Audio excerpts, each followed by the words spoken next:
And we're live. Hello, everyone. I'm joined again with Perspective Philosophy. So we had a debate a few months ago, or was it a year ago? I can't remember how long ago it It was. was quite a few months ago, yeah. I think it was Yeah, about ago. yeah. So in our last debate, we discussed whether or not morality is objective or subjective. I don't think we came to. I don't think we ended up agreeing on anything by the end of the debate.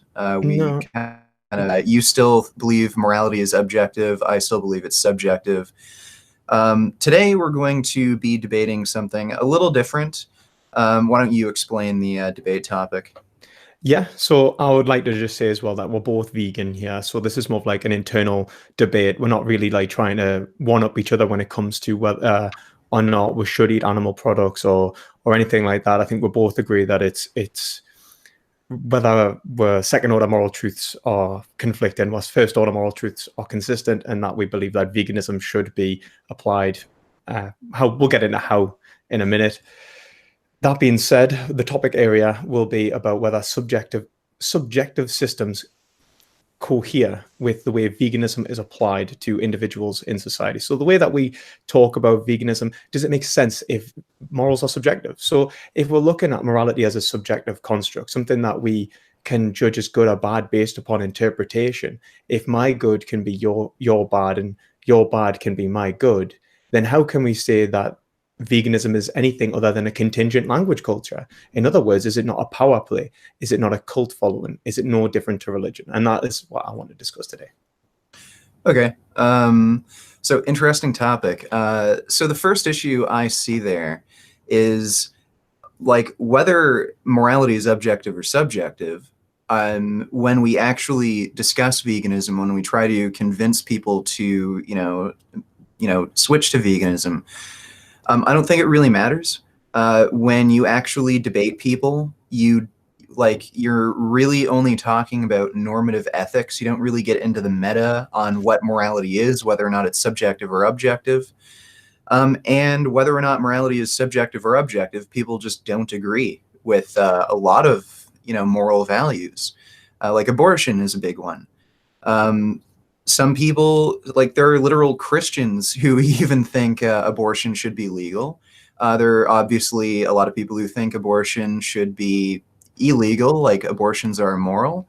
There's a lot of different people from different backgrounds, religious faiths, who have differing opinions.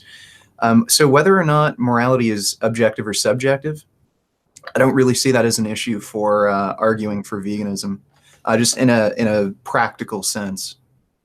Yeah, I would say that truth as being something we can have conflict about is something that's inherent regardless of what we're talking about.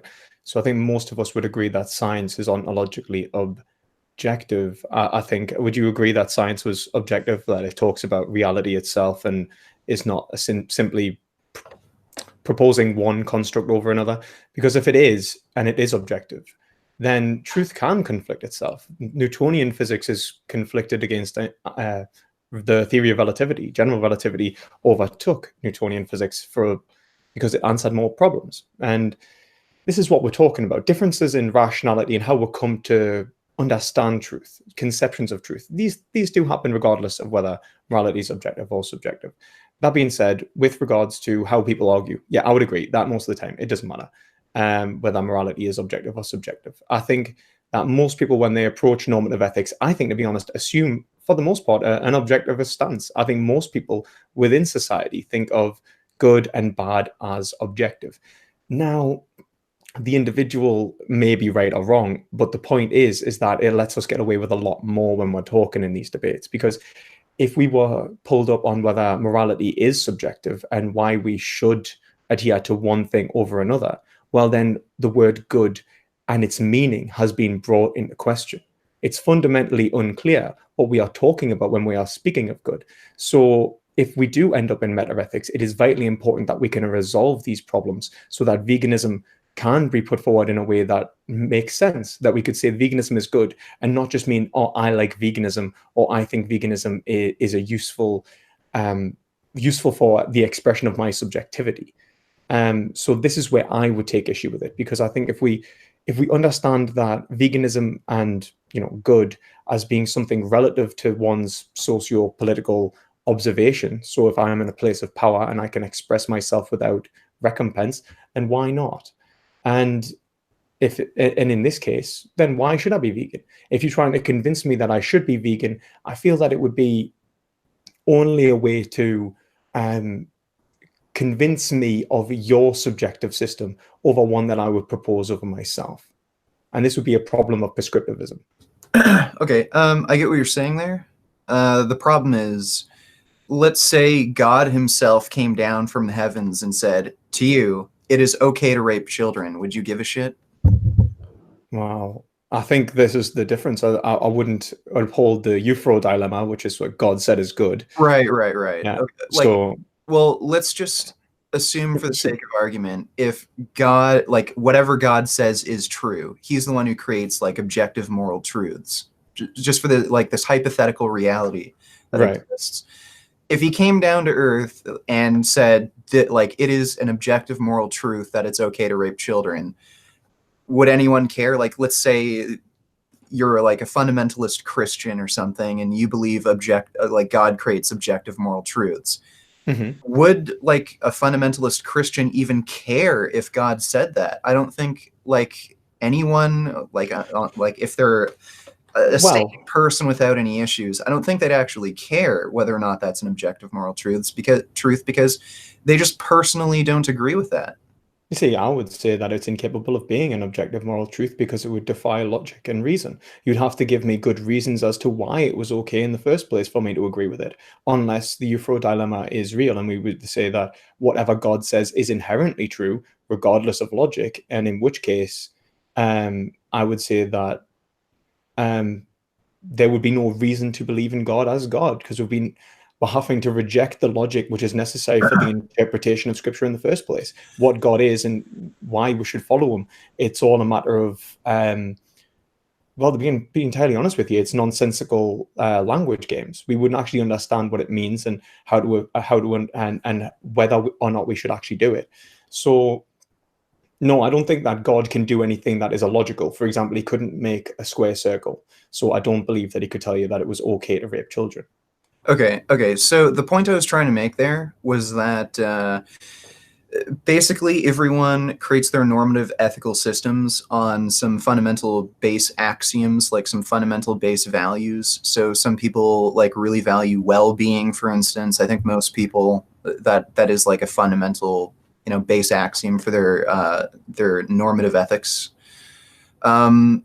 So from there, I don't think it's very difficult to argue for veganism from a subjective moral position. It's just pointing out, okay, well, do you value well-being? And if they say yes, well then, okay, well, other living creatures besides human beings, besides yourself, can experience well-being. So why don't you value the well-being of those other creatures? So I don't see this as like, I don't see veganism not being an objective moral truth. I don't see that really as an issue for arguing for veganism. I don't think it really devalues veganism in any way because it's not coming from some sort of like higher authority, you could kind of say. Well, I don't think it's about authority. I think it's about the authority of logic and reason itself. Right. But I think with this whole axiomatic view, these like self-evident truths that we seem to arbitrarily uphold, we'll get onto those in a minute. Whether or not we should actually adhere to them is something that I would pull into question. Whether individuals, if they did start to question whether these traditions, these socio-economic, socio-political norms that construct their understanding of the world are justified or not, well, that's something that you do in every single debate. You say, okay, you believe in well-being, right? Now, first, I don't understand why you'd have to believe in all creatures' well-being and not just your well-being or a contingent number of creatures' well-being. But let's say well-being as a whole. You believe in well-being. So is it not contradictory to believe in well-being and yet to cause suffering in the world? And I can see your point there. I think it's quite a good point. As a moral realist, I would argue quite a similar point. But when you look at that, what it pulls into question is whether they want to uphold one belief over another, because they are both unfounded. Why should they give up the consumption of animal products, which is the expression of their subjectivity, for the well-being of all creatures, which is also the expression of subjectivity? Can you give me a reason as to why they should be vegan or non-vegan, or whether they should just reformat their ethical views to fit in line so that they don't contradict themselves, so that this cognitive dissonance is relieved, and instead they can live a life which just maximizes the expression of their subjective system? Okay, so what you're asking is, why should they actually adhere to a moral system that's not self-contradictory?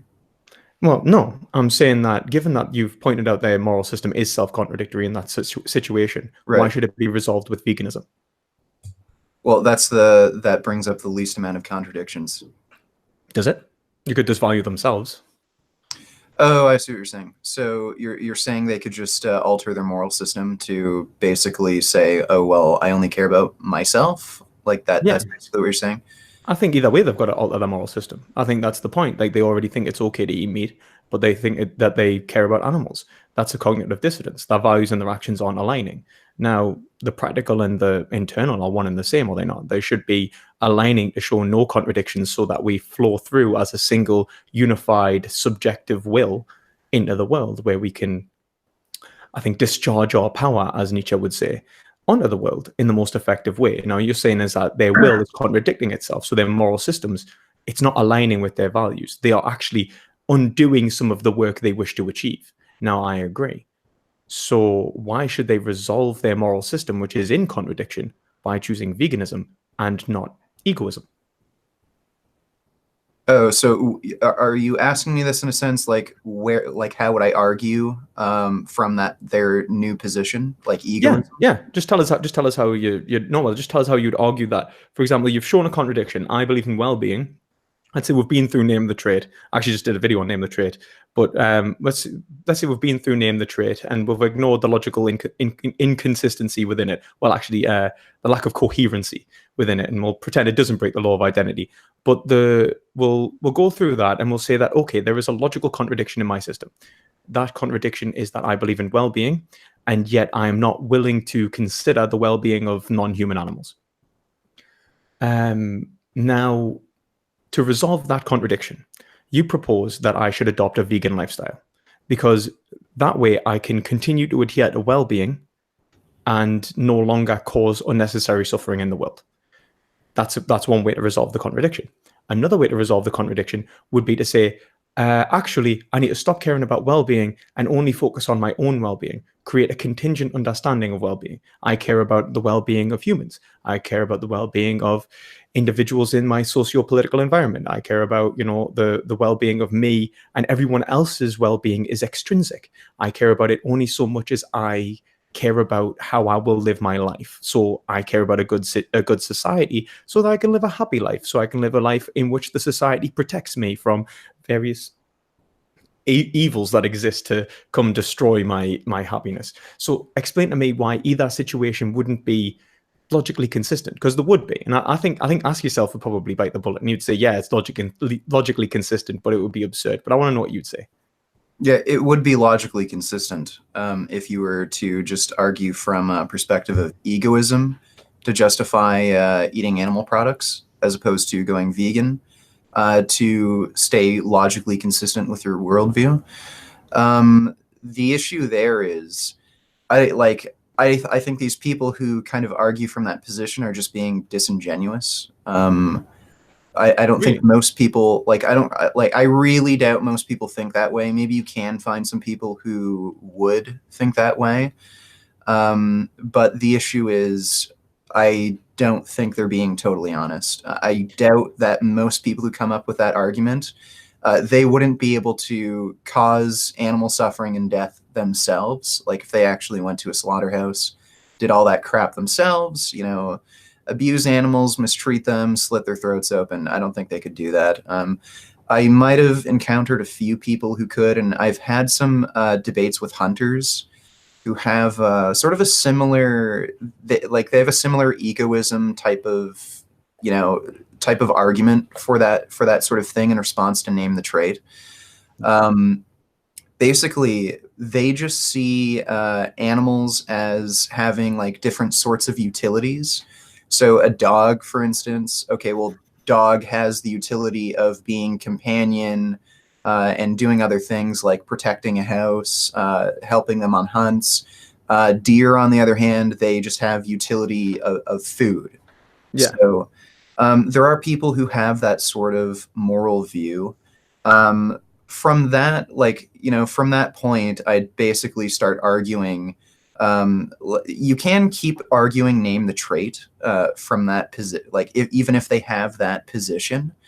And you can expose flaws with their moral system. Like, okay, is there really any sort of trait that a deer doesn't have that if lacking in a dog would justify killing the dog? Um, and again, they wouldn't really like they can't really come up with a great answer.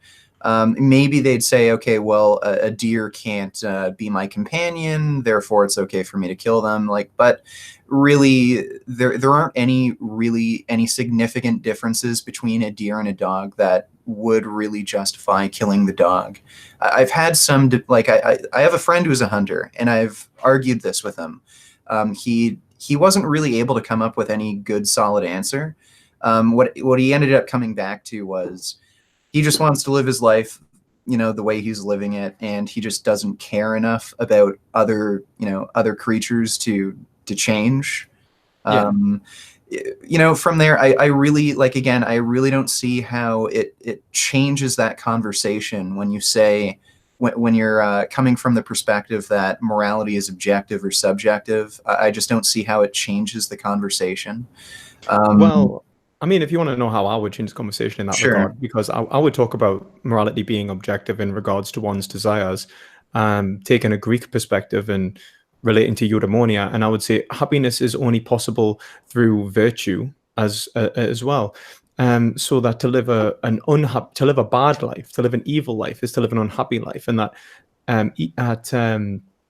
to do that which is wrong is to do that which is undesirable in the first place logically. We can get onto that in a minute.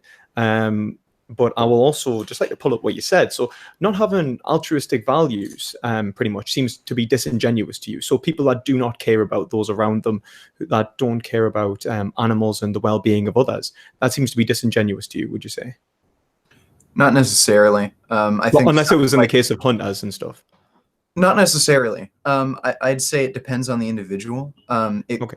I'd say normally when I argue with people who actually hunt, whether they do it for food or trophy hunting, when they say, okay, well, I just don't care about this, but I like, you know, they just arbitrarily value certain things just to kind of suit their own needs. I think they Mhm. are being genuine there when they say Yeah.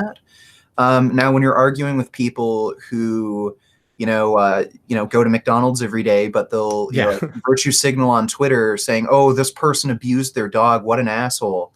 I think when they start arguing that position, like, "Oh, well, dogs are friends. They're not food, but these animals are their food," they're being disingenuous there. I would actually agree with you there. I think that most people who do argue from this stance are usually incapable, as you say, of causing the suffering to animals themselves. Hunters seem to be capable of doing it, obviously, for the fact that they hunt. But I think this is actually apparent in the prevalence of things like Pitt's disorder in slaughterhouse workers, which is described as almost a psychological doubling effect, in which the individual seems to be acting in a way that doesn't cohere to their values, so has to create almost a second psychological state from which their values can be expressed properly. It's almost like it creates a split within that consciousness. This was within Nazi. This is seen within veterans and Nazis, Nazi doctors, I think, as well. When they would do horrible experiments to humans, they would develop this post-traumatic stress disorder because there would be in the words of like people like Hegel and Marx, what we do to the world is an expression of self. So when we're changing the world, we are actually changing it on our own image. And so when we look at the world and see what we have done, we're actually seeing a vision of ourselves, which we then re-internalize. And that re-internalization would cause a lot of psychological distress if you do not want to cause the suffering and death of animals, but then you cause the suffering and death of animals. So I completely agree with you. And I mean, there's documents of slaughterhouse workers having nightmares where they're seeing eyes looking at them in their dreams of cows, and cows standing over in them asking why have they done this, and all of this. So I completely agree that the average individual and just could not do this work, and their values do not actually adhere anywhere close to being able to do it. Of course, my question then would be, well, why can they not pay someone who can do it to do it? It seems that they could be very well able to live with the consequences of eating meat, so long as they aren't forced to see the reality of it. And I think that a lot of people would, again, like, for example, there's a lot of people who wouldn't want to do sweatshop work, or they wouldn't want to work in industries which workers are exploited on a day-to-day basis, but they seem okay with it politically as well. So I don't see any problems there. But I would also say that the average individual having these values doesn't necessarily mean that they wouldn't be able to contradict them in a way that would align with their greater values of subjectivity. Just because they're not able to do the work themselves, or because they don't want to do the work themselves, doesn't mean that they have any real moral dilemma with it. That just means that they themselves do not want to do said work. Well, there's a lot of people who don't want to shovel shit, and they're not willing to do the dirty work. So maybe it's just that as well, not just a psychological disjunction between the values that they wish to propagate in the world and the consequences. Because it could be that, or it could just be that they are psychologically unprepared for it. Hunters, for a lot of the time, have been brought up and raised in an environment which has taught them to be okay with it. They've internalized suffering, and they see it as a natural part of life, natural, normal, and necessary, and it okays it for them. It's a dominant ideological stance. Well, in the West, animal rights have been widely accepted. Now, you didn't seem to have a problem with people using animals as utility, but you did say that there was an issue when they would use certain animals one way and not another. I don't see why. I think, for example, take the hunters that use dogs. What's the difference between a dog and a deer? I don't think they necessarily have to give any difference between a dog and a deer, other than that they can train them. Because if they're an egoist, if they truly are an egoist, then they could look at it like everything around them has extrinsic value. So they could see a dog as being trainable, and therefore it has more value to them than a deer. They love their wife and their family because of the values that they are their wife and their family, that they've been raised around them, that they care about them, that they just do, and that's something that they wish to protect. They look at that in their society. In fact, people like Thomas Hobbes would argue that all desires are egoistic, and that to desire something which one does not desire would be a contradiction. So to say that you desire to do good would be or a selfless act, if you would understand that as good, would be a contradiction. You can never desire something which you couldn't desire. So you desire to do it because you want to feel good, because that's something you want. To say that you didn't want it would be a lie, because otherwise you wouldn't have done it. If you can see where he's kind of going with that argumentation. It's something that I think Ayn Rand would argue for as well. And I can see the argument there. Actually, I would say that it's true. That being said, if you were to say that these values are self-evident then, and the only thing it can relate to is our own subjectivity, then why don't I just reject veganism? Why don't I just express my subjectivity in the most profound way possible? In fact, I could prefer to live in a society that is okay with meat consumption, rise to power, and try and mitigate the effects of veganism in order to prevent what I see as my way of life being under attack. I don't see how you could argue against this. Is there a way that you could show that that individual wasn't doing what was right by their standards? Okay, well, the book Crime and was it Crime and Punishment that comes to mind? The guy tried to reject the idea of morals existing. Like he says, God's dead, morals don't exist, and he murdered Sounds somebody. like Nietzsche. Sorry. So it sounds like Nietzsche, yeah. The crime and Yeah. And after he murdered somebody, he couldn't handle it. He couldn't handle the guilt. So morals don't work that way. You don't just get to flip a switch and say, oh, well, I'll just change my moral system so I can just go out and rape children and not feel guilty about it. So there's a biological basis for morality, I'd say, and also just our upbringing, how we're raised. It also affects our moral outlook pretty much permanently. So I've mentioned this during I think my debate with Destiny and a few others.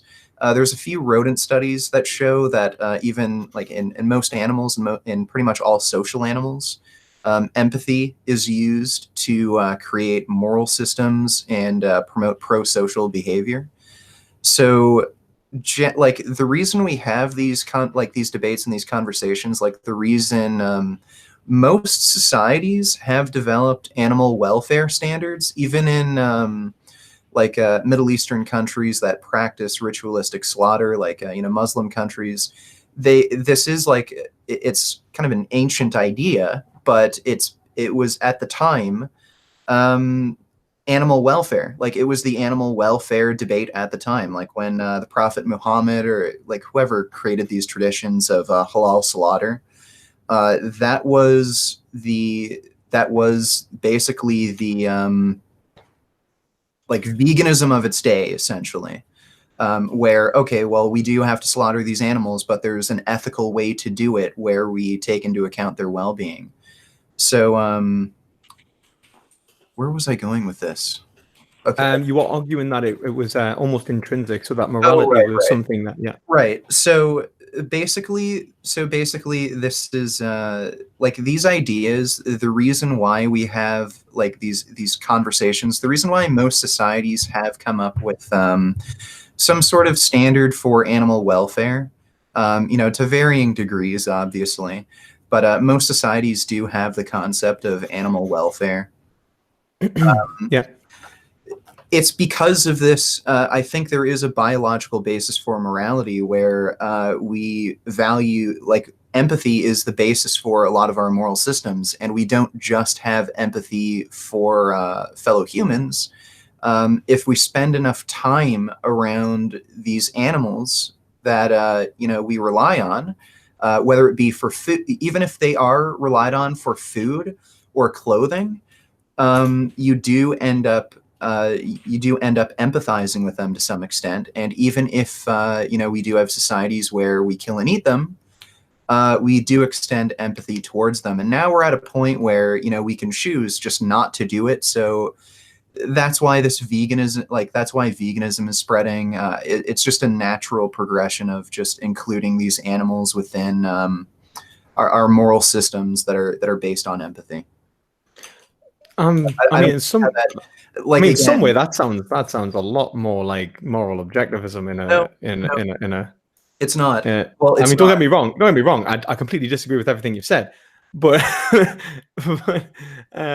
definitely doesn't sound like good is a socio-political construction that one can adhere over to another. So why is it not? Sorry. I was saying it doesn't sound like a socio-political construction that I could adhere over one to another, or that enforcing it within a society would be a matter of interpretation. So just tell us why it's not objective anyway. Okay, well, that's not objective because it's still reliant on the mind. It's not like it's an objective moral truth. Sorry? You just tied it to biology, man. You just tied it to, like, it's almost an intrinsic moral truth of humanity. It's almost something that is inherently true of us. Well, not exactly. There are sociopaths. There are psychopaths. There are people who literally have no ability to even experience empathy. And okay, so also working humans then, no, well, you know what is it, like something like 5% of people are psychopaths. Or sociopaths. It's a pretty high percentage, and there might actually be an evolutionary reason to have that many psychopaths in a society. They tend to be very good lawyers, doctors, surgeons. So certain professions they may excel very well at, and even in ancient societies where those professions didn't really exist, I mean, warfare is a very important thing, and if these people are extremely good at hurting other people, well, they'd be very good at like protecting their tribe, maybe.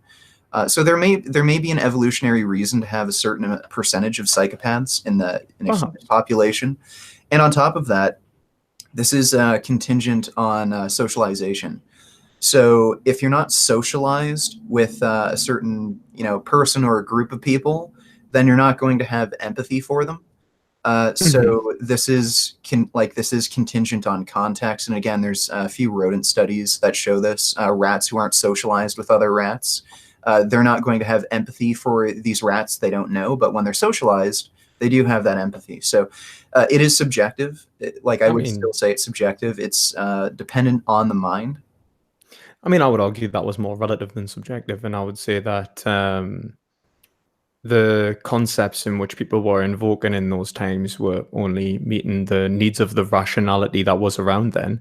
People only had a small amount of knowledge compared to they do now. They had a limited understanding of the conceptual basis of what right or wrong could actually mean, and that the contingent groups in which they placed individuals in were actually insufficient for making prescriptive claims based upon reason.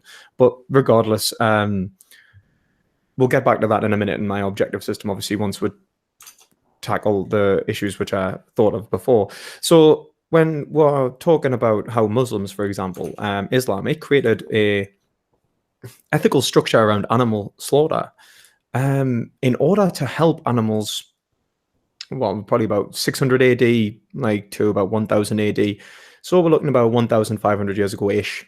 And that was sort of welfareism then. That was sort of the veganism of its day, I think you said.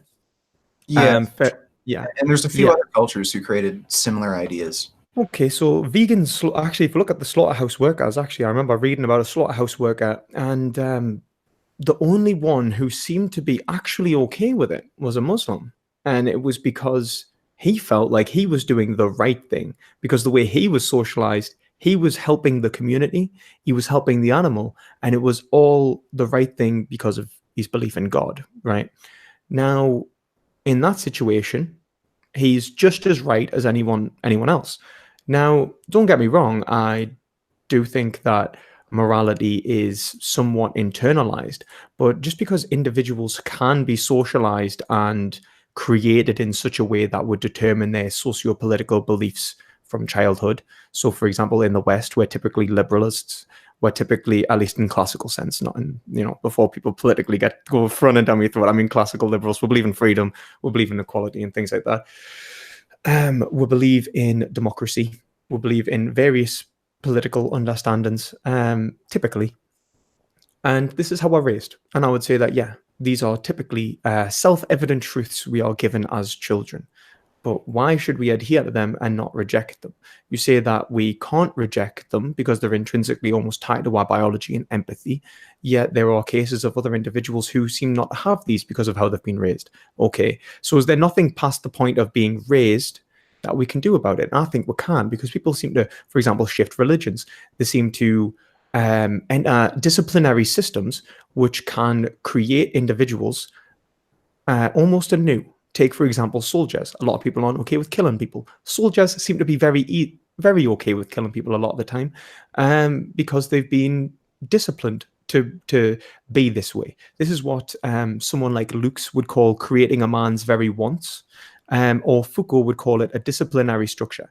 This is what gives us our understanding of self, or our identity. These are how we understand the world around us, and we can internalize these continuously from institutional formats. We're not just given this in one scenario. We understand how to behave in the school because we understand how everyone else behaves in the school in regards to the architecture, in regards to how everyone else behaves within this architecture. The rules that govern individuals' behaviors are punished when they are wrong, and they are rewarded when they are good. And this seems to me just a cost benefit relationship in Okay. regards to one's socio-political So, environment. So so why can't we basically, change that? so just to interrupt you for a second, basically Yeah. what you're like, I think you're making a point that I was making. Morality is really just pro-social behaviors. Well, I'm saying if we agree that it's pro-social behaviors, then we can't take a descriptivist stance. I mean, if we were to be purely descriptive about morality and say that we cannot change those values in which we have and we should just describe them, then why would you say someone could go vegan in the first place? Now, if you're saying that, So we can change our okay, so if so we can we change can them, change our moral outlook. why can't we reject moral outlooks in regards to animal welfare? Well, you can, and there are Okay. people who quit veganism. Plenty Yeah, of people who no, quit veganism. exactly. So are those people any less justified than vegans for what they do? Well, I would say yes, because they're creating more contradictions in their own moral system. Are they? I thought they were alleviating them. They're Not, expressing their well, subjectivity. well, not necessarily. Again, like bringing up the crime and punishment example, it's not so simple to just say, okay, well, I reject this idea of morality, therefore I'm going to substitute it with my own, and I can do whatever I want. I think a lot of these people, like what Ravana, she Yeah, raw recently, Varna and raw alignment actually as well.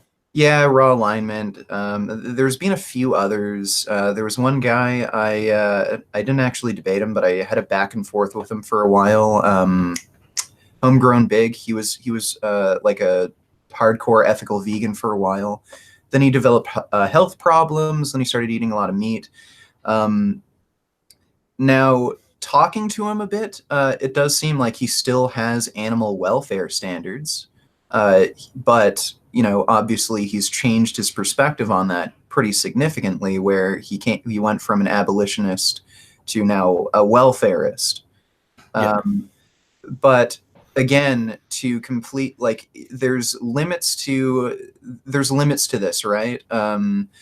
Like maybe under certain like pretty crazy circumstances, somebody could go from being an animal abolitionist to literally saying, okay, well, it's totally okay to torture and kill cats. I don't know, maybe they got hit on the head or something, but that's not a normal thing usually. When people go from veganism, where they have an animal abolitionist stance, they go to an animal welfarist stance. It's not a huge switch like where you go from like my position to being Destiny, where you literally say, "Oh yeah, if you want to like torture and kill cats, that's perfectly fine." But Um, this is I mean, I agree. I think most people don't do this, and I think that's probably because they probably do still agree with the ethics that they had in the first place and haven't really changed it. What I'm proposing is that someone could challenge their views upon ethics and see that actually what they consider to be good and bad are actually just that words that signify useful and not useful to a higher class of individuals who proposed ethics on them in the first place, and that this is actually just a slave morality that they have adopted in order to that they have been sociologically conditioned to be in. So, in fact, they would be better off if they rejected this morality, as hard as it may be, because I think Nietzsche talks about guilt and how guilt is basically the primary enemy of the powerful, or at least the slave who seeks power. So we should reject these socio-political understandings and adopt new ones, become the will that wills its own will, express our subjectivity as great as we can. So do what we want, do what feels good, do what truly brings us pleasure. Why shouldn't we do that? There's no contradictions in seeking the most pleasure, because that is behind all subjective systems. That is what underpins all subjective systems. The expression of one's subjectivity, which relates to the feeling of contentment. okay, so you're saying why shouldn't somebody do that? Yeah. Okay, well then I just argue from like the perspective of like an individual isn't infinitely valuable. And again, Well, why not? sorry. Why not? Okay, well, there are people who are like you, and if you're going to say you're not infinitely, or sorry, if you're going to claim you're infinitely valuable, that means you could wipe out, like if there was a decision to either have you die or wipe out 10 billion people, it would be better to wipe out 10 billion people because the individual is infinitely valuable. Yeah. Doesn't really, okay, well, somebody could believe that. And if they actually did believe that, at that point, I don't even see a point of arguing ethics with them. Why wouldn't you see a point of arguing ethics with them? Because they're just egoists. They just believe that values in relation to themselves. And so when there becomes a disjunction in which there is a contradiction between one value which they have of other individuals and themselves, it should always be themselves that wins out, because otherwise this contradiction is a contradiction in the rationality itself of egoism, because otherwise they are saying that what is valuable is based on me, but I'm going to follow a value which is not based on me. And Okay, that's explain that again. I'm not following. So you so said if there's a contradiction with egoism? yeah, well, I think it's not a contradiction within egoism unless there is unless they are willing to do something altruistic for its own sake. If they say that they are doing something altruistic because they want to help other people without caring for themselves, the only reason that they could give is perhaps that they could not bear to live in a world in which they would look in the mirror and see themselves as the cause of death of 10 billion people, or that they would be ridiculed and shamed for the deaths of 10 billion people. But the act of actually disposing of 10 billion people to save one individual seems to me the rational conclusion. And in fact, they should, if they have any sense, reject those shames they have, which are socio-politically given, and which I think Nietzsche would call poisons, and they should reject those altruistic desires which aren't even their own, because what it is it's the desire of another individual that has been mapped onto them. So why should they save the 10 billion and not themselves? If anything, I think that seems to be irrational. No, not necessarily. Like this would just really come back to like practical issues. Like we were talking about before. Like morality is like the concept of morality is created in social circumstances, and what is considered ethical and not ethical. It's just a list of pro-social behaviors. So killing 10 billion people to save yourself, that's not a pro-social behavior. So Well, and there's negative, like there's practical negative consequences to that. I mean, you can't tell us that I can't, if I'm unable to only value myself, Right. Okay. So then, you're a psychopath and maybe even a narcissist. well, I mean, you could literally just understand morality as purely subjective, and that values are only judged against satisfaction and emotion in the first place. I mean, that's what subjectivity tells me, that what is good is in relation to how I feel about something. Um, what is, so say that again. What is good is in relation to how I feel about something. Yeah, it's a mental state. Okay. Again, so morality requires a social context to even exist, correct? Well, I mean, no, I wouldn't. I would say that you can treat yourself good or bad. I mean, I could hurt myself, for example. That would be immoral by my own standard. Okay. Okay. By your own standard, why? Because I value myself as a subjectivist, it would cause me suffering. Okay. Okay. But this is a social situation. Killing So we'll yourself. have a social, so yeah, so we'll have a social situation, but I am still the measure of value. So tell me why I should value someone else and not myself in every single scenario. In fact, even when I value another individual, am I not just valuing myself because it's an expression of my desire inherently, because I can't desire that which I don't desire. So in each case, I should always go for that which would bring me the greatest feeling of contentment, the greatest feeling of subjective enjoyment, because that is what is the measure of these values in the first place. Okay, so you're asking me why you shouldn't value your own desires in every single like social situation or any other any kind of circumstance. Yeah, should you What not would always value your own self as the creation of value above everyone else? Okay, and you're asking me to say that from the perspective that morality is subjective. Yeah, so you Yeah. could tell me, am I wrong? If morality is subjective? Sorry, are you wrong to say that it is totally fine for somebody to decide that they're the only thing that matters in the entire universe and every Yeah. decision they make? Okay, I'd say no, they're not objectively wrong or Okay, objectively cool. correct. Right. Again, this just so again, like my belief on morals is they are subjective, but these ethical systems, these ethical beliefs, they're just created in a social context, and it's just a list of pro-social behaviors. And So, pro-social, well, wait a second. right. Pro-social behaviors have a number of benefits for the society as a whole and the individual. So me deciding to not kill you, even if I really, really wanted to do it, because I don't know, I hate you, I could steal your stuff. Okay, well, if I did that, then that would be an antisocial behavior. I wouldn't be able to rely on you to do other sort of work, like maybe you're a carpenter who builds a house or something, so I can't use you to build a house. Um, so there are consequences like that that arise from antisocial behaviors. And if I was talking to a true like psychopathic narcissist who would actually consider, you know what, maybe just because I don't like the way that person looks, I'll kill them, or maybe if I could choose between having like killing a bunch of people or not getting something I want, I'll just get something I want and kill a bunch of people.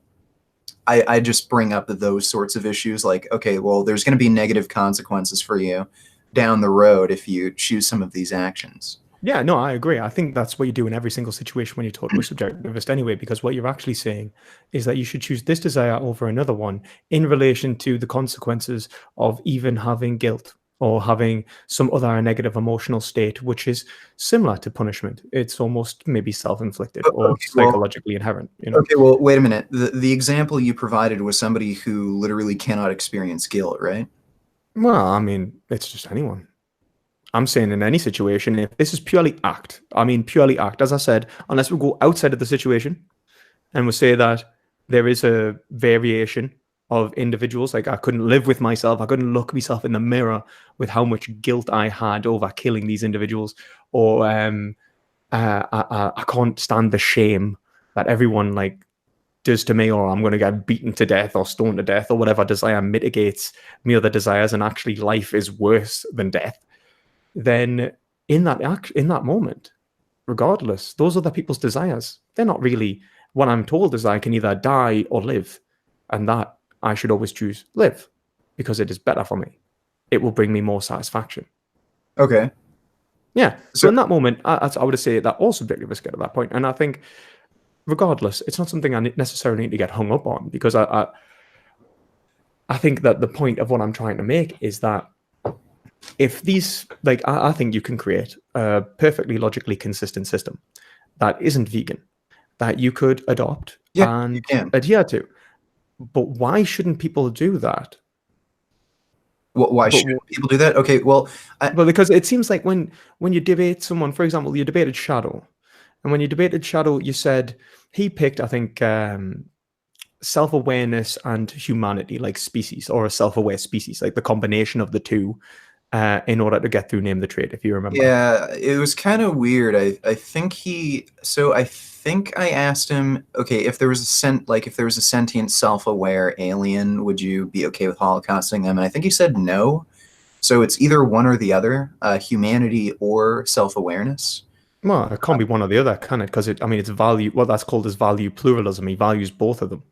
So I don't see the problem there. So like what he said was a species has to have either have humanity or like be human. He didn't really define humanity very well. So I'm assuming he meant it has to either be human or it has Mhm. to have self-awareness, one of those two things. But he also said that he would respect the self-awareness. The mentally disabled from a self-aware species out of the respect for them. So extrinsically, you'd extrinsically value the disabled in regards to a species that he intrinsically values. Yeah, like But a disabled person who doesn't have self-awareness. yeah, yeah, So, and that's where the humanity thing comes in. And I think yeah. he said that in relation to aliens as well, since the species is self-aware. Just because the one isn't self-aware, that doesn't mean it's okay to kill the one unself-aware of that group. Yeah. Now, I think he pretty much got through Name the Trade. I mean, he pretty much came out unscathed. Not exactly. There are a few issues with some of his excuses. Like he said the majority of the species has to be self-aware. So like if like 49% of humans weren't self-aware, that'd be okay to, or sorry, if 51% of humans were not self-aware, that'd be okay to kill all humans. It's kind of weird. Oh Like, no, it would be okay to kill the humans that weren't self-aware. And I think, to be honest, I think you could even just he could just go so far to value to say that actually I only value the non-self-aware of a species who are valuing. So like a self-aware species that values its non-self-aware, I'll value them. If I don't value, I will not, sorry, value the non-self-aware of a species who aren't valued by the self-aware of that species. So if a species doesn't care about the learning disabled or individuals who aren't or infants, for example, then I don't think you necessarily have to value them, and I don't see a logical contradiction there. right. But Okay, regardless, well, name the trait is designed to either point out logical contradictions in somebody's moral system, yeah, or to show that their moral system leads to absurdities. Like I ended up okay. having Destiny bite the bullet on, committing horrible torture on animals and even wiping out what was it, the Sentinelese, because they like chuck spears at everybody who comes close to the island. Yeah, well, I mean, there's nothing wrong with that, is there? I mean, you can do it. Like, the point is that like it's subjective and it's just a matter of interpretation. You see it as bad just because of the Well, social and again, political upbringing. yeah, it's subjective, but I mean, there's a practical basis to have some of these ethical systems because it's a result of like they're pro-social behaviors. So, Well, um, yeah, but you can have laws that are contingent. Like you could say like, yeah, all right, so we'll value everyone. Like I mean, the Romans did this quite often. They would say that they valued Romans, but not those that were barbarians. yeah. There's no reason why that can't work, and you can't have a pro-social environment for the individual in that scenario. But what I Well, really want to pull you up on is your use of the word absurdity. So well, continue. well, well. No, let's just go over that topic. Like you mentioned the Romans, and they had different laws for like barbarians and shit. Well, we do that too. I mean, we don't drone strike our own civilians. So, Yeah, yeah, that's true. well, actually, I think we have technically. Obama did that, but yeah. I mean, we do have these laws where, okay, well, we don't go out and just bomb like civilians because we think one criminal, like one really bad criminal, might be hiding out in this one complex. Well, guess what? In other countries, we totally do that. If we think that there's a terrorist or something hiding out in this one town, well, guess what? Drone strike. 12 innocent people were dead. That's too bad. So at least our government does. We do have these principles with our government, and again, that's just because these people are outside of our social circle, and there's a number of practical reasons for why we do it. Is it wrong? Well, I think most people would say it's wrong. Just Why? because these social system, or sorry, these ethical systems that we have, again, it's based on empathy. And we are going to have more empathy towards people who are within our social circle. But that doesn't mean we still don't have empathy for people who are outside of our social circle. So people who are outside of our country, foreigners. So I think most people would end up saying that's wrong. But yeah, like, do you see the general point I'm making? Like Oh, I can see what you're making. I just see you're that as like what. there's still base fundamental axioms for why we have these ethical systems, and just because you say, oh well, like I reject this notion, that doesn't mean you aren't still using those base fundamental axioms. So we have to share these axioms, and No, and I yeah, would also. and there are plenty of examples where people don't share those axioms. Okay, that's fair enough. So there's nothing wrong with killing civilians. Now, the thing is that Not the objectively. not objectively. The thing is that I would also like to say, well, we'll bring up the absurdity in a minute, like we'll go on to that. But let's take this scenario with people bombing civilians. Nietzsche would probably just say, well, this is just your moral sense. It's just your sensibilities, and this has just been what you've raised to have. You can reject it with discipline. Now you choose not to reject it because of the instinct of the herd. And, this leads to a lot of self-depreciation through altruistic values. You could express your subjectivity in a way that would give you far more gratification if you are able to accept these kind of immoralities, because you would be able to have a happier life. You'd be able to go over to other countries, steal their shit, and come back and live like kings. Why shouldn't you do that? Now, if you can live with the consequences, if you can get over the guilt, then that is a better scenario for you. You will feel more happiness. Right. Okay. So why shouldn't you do it? You should do it. So you need to get over those moral problems that are causing you so many issues in the first place. You see it as a moral contradiction that individuals won't go vegan. I see it as, and I personally do not see this, by the way. I reject everything I'm saying. Right. I'm devil's advocate, you know. You're trying to poke holes and yeah. subjective moral system. In which case, I would say that you should actually reject all moral norms and institute norms which exact the greatest expression of you, your subjectivity alone. That is it. Morals be damned. They're only an expression of power. Now, okay, well, I can respond to that. Go.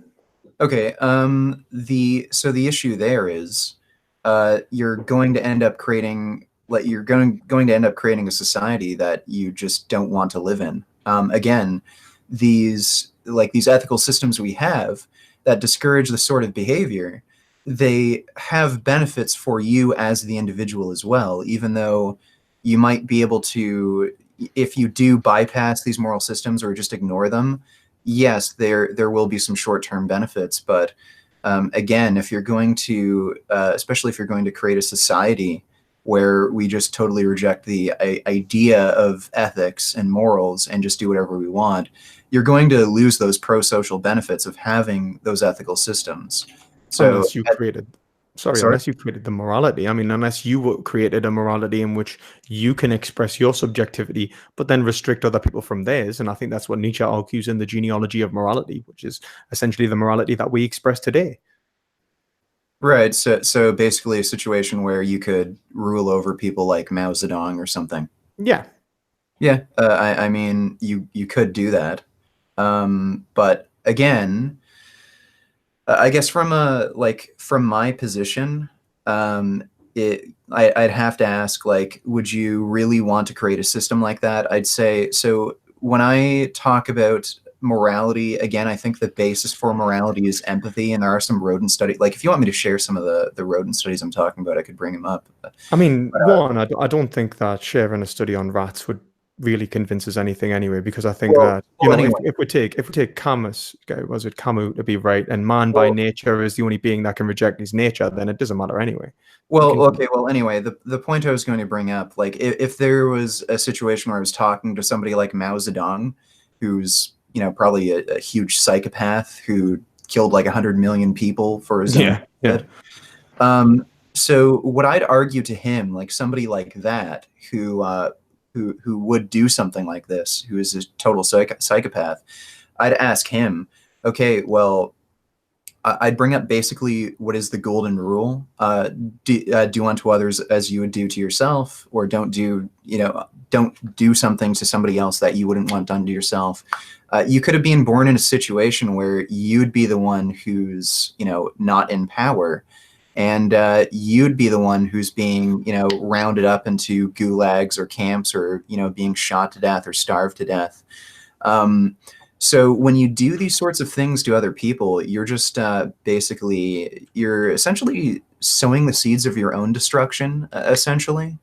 Like, that's how I'd argue something like that to, a psychopath like Mao Zedong. When you do these sorts of things to other people, you're just going to ensure that you're creating a world where this sort of stuff could happen to you. So again, it's just introducing the idea that, these ethical systems, they have pro-social, like they're pro-social, they promote pro-social behaviors that eventually end up benefiting you. Now, a total psychopath like Mao Zedong, maybe he just take that risk, like, okay, well, you know what, for now it's working for me, so like whatever. But when somebody's a complete psychopath like that, I don't even really see the point of arguing ethics with them, honestly.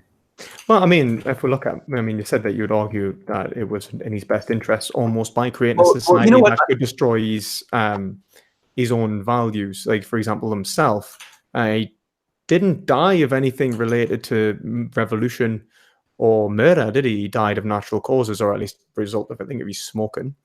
Well, question for you: how would you actually argue, like against somebody like Mao Zedong, like from your perspective of morality as objective? Like again, I don't see how this like an argument would be any different. I don't think we'd really pose any different sort of arguments if we were arguing to Mao Zedong not to kill 100 million people.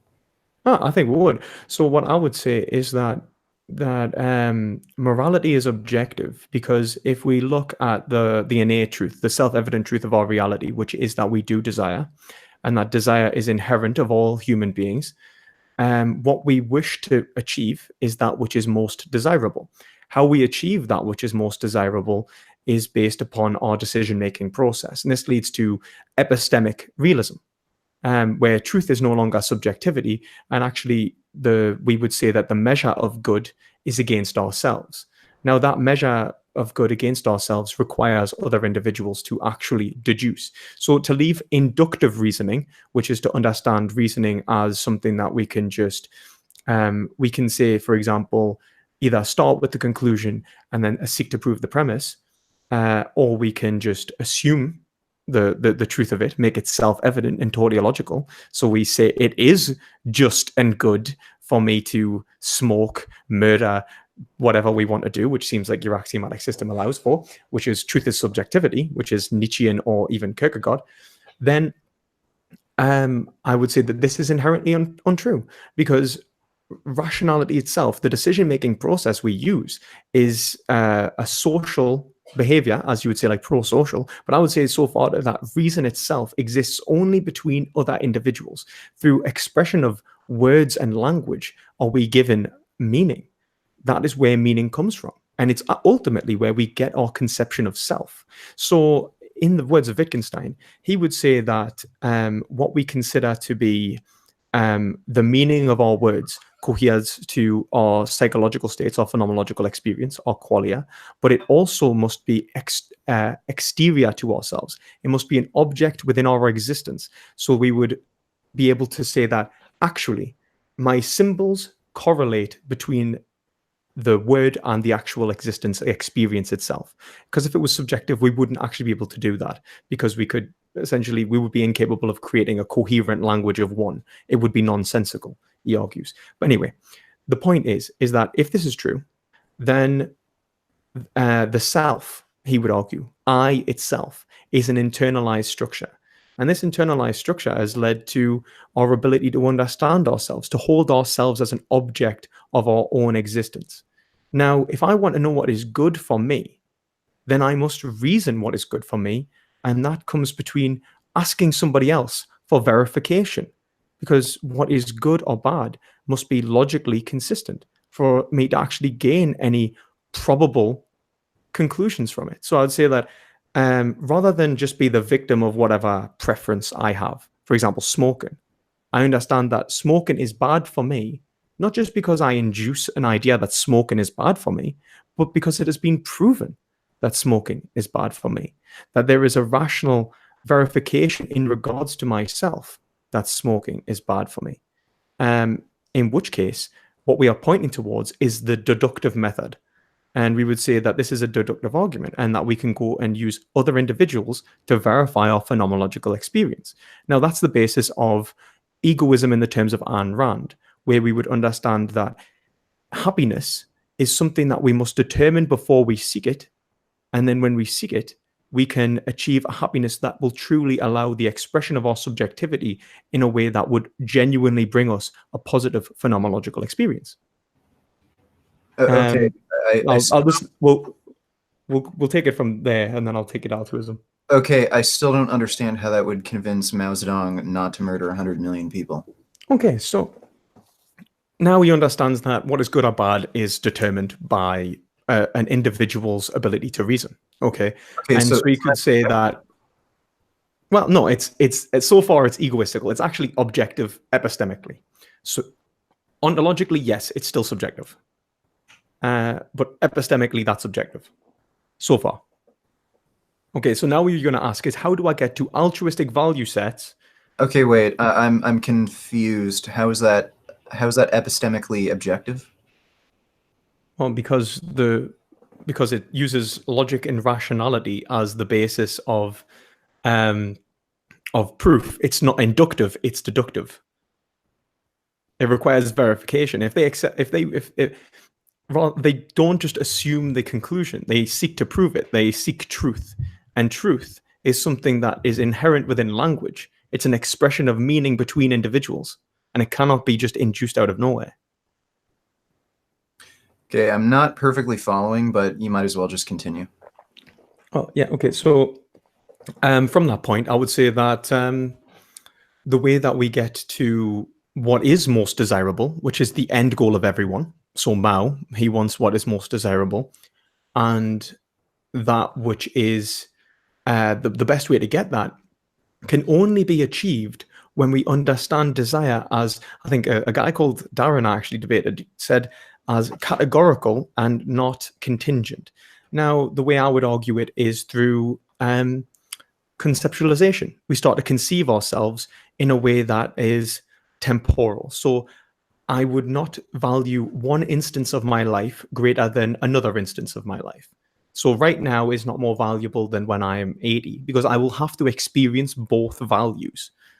Okay. I know that the suffering then will be equal to the suffering now, or worse than the suffering now, or maybe not equal to the pleasure I do to myself now if I smoke. So smoking is irrational, because if I smoke, then I will cause myself suffering.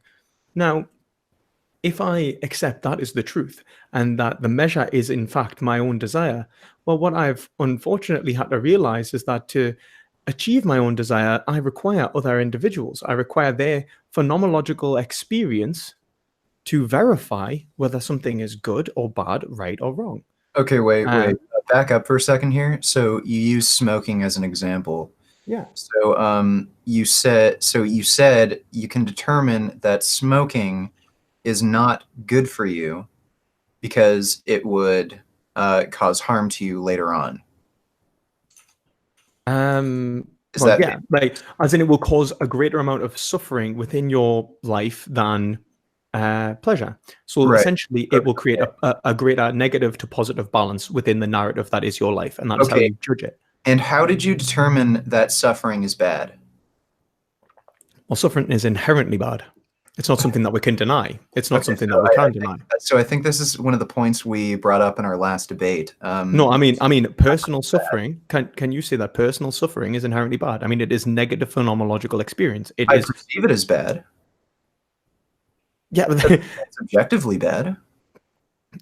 Well, it's bad regardless to you whether you perceive it, whether you say it's objectively bad or not. It's not something that can be denied within your experience.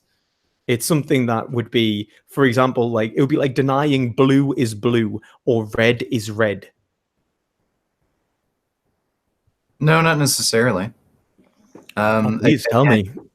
well, no. Like if we're going to talk about like Nietzschean ethics, Hmm. what one of the aspects of like slave morality is that suffering is good, enduring poverty and hardship, and like obeying your master and like what suffering through disease, like that's a good thing.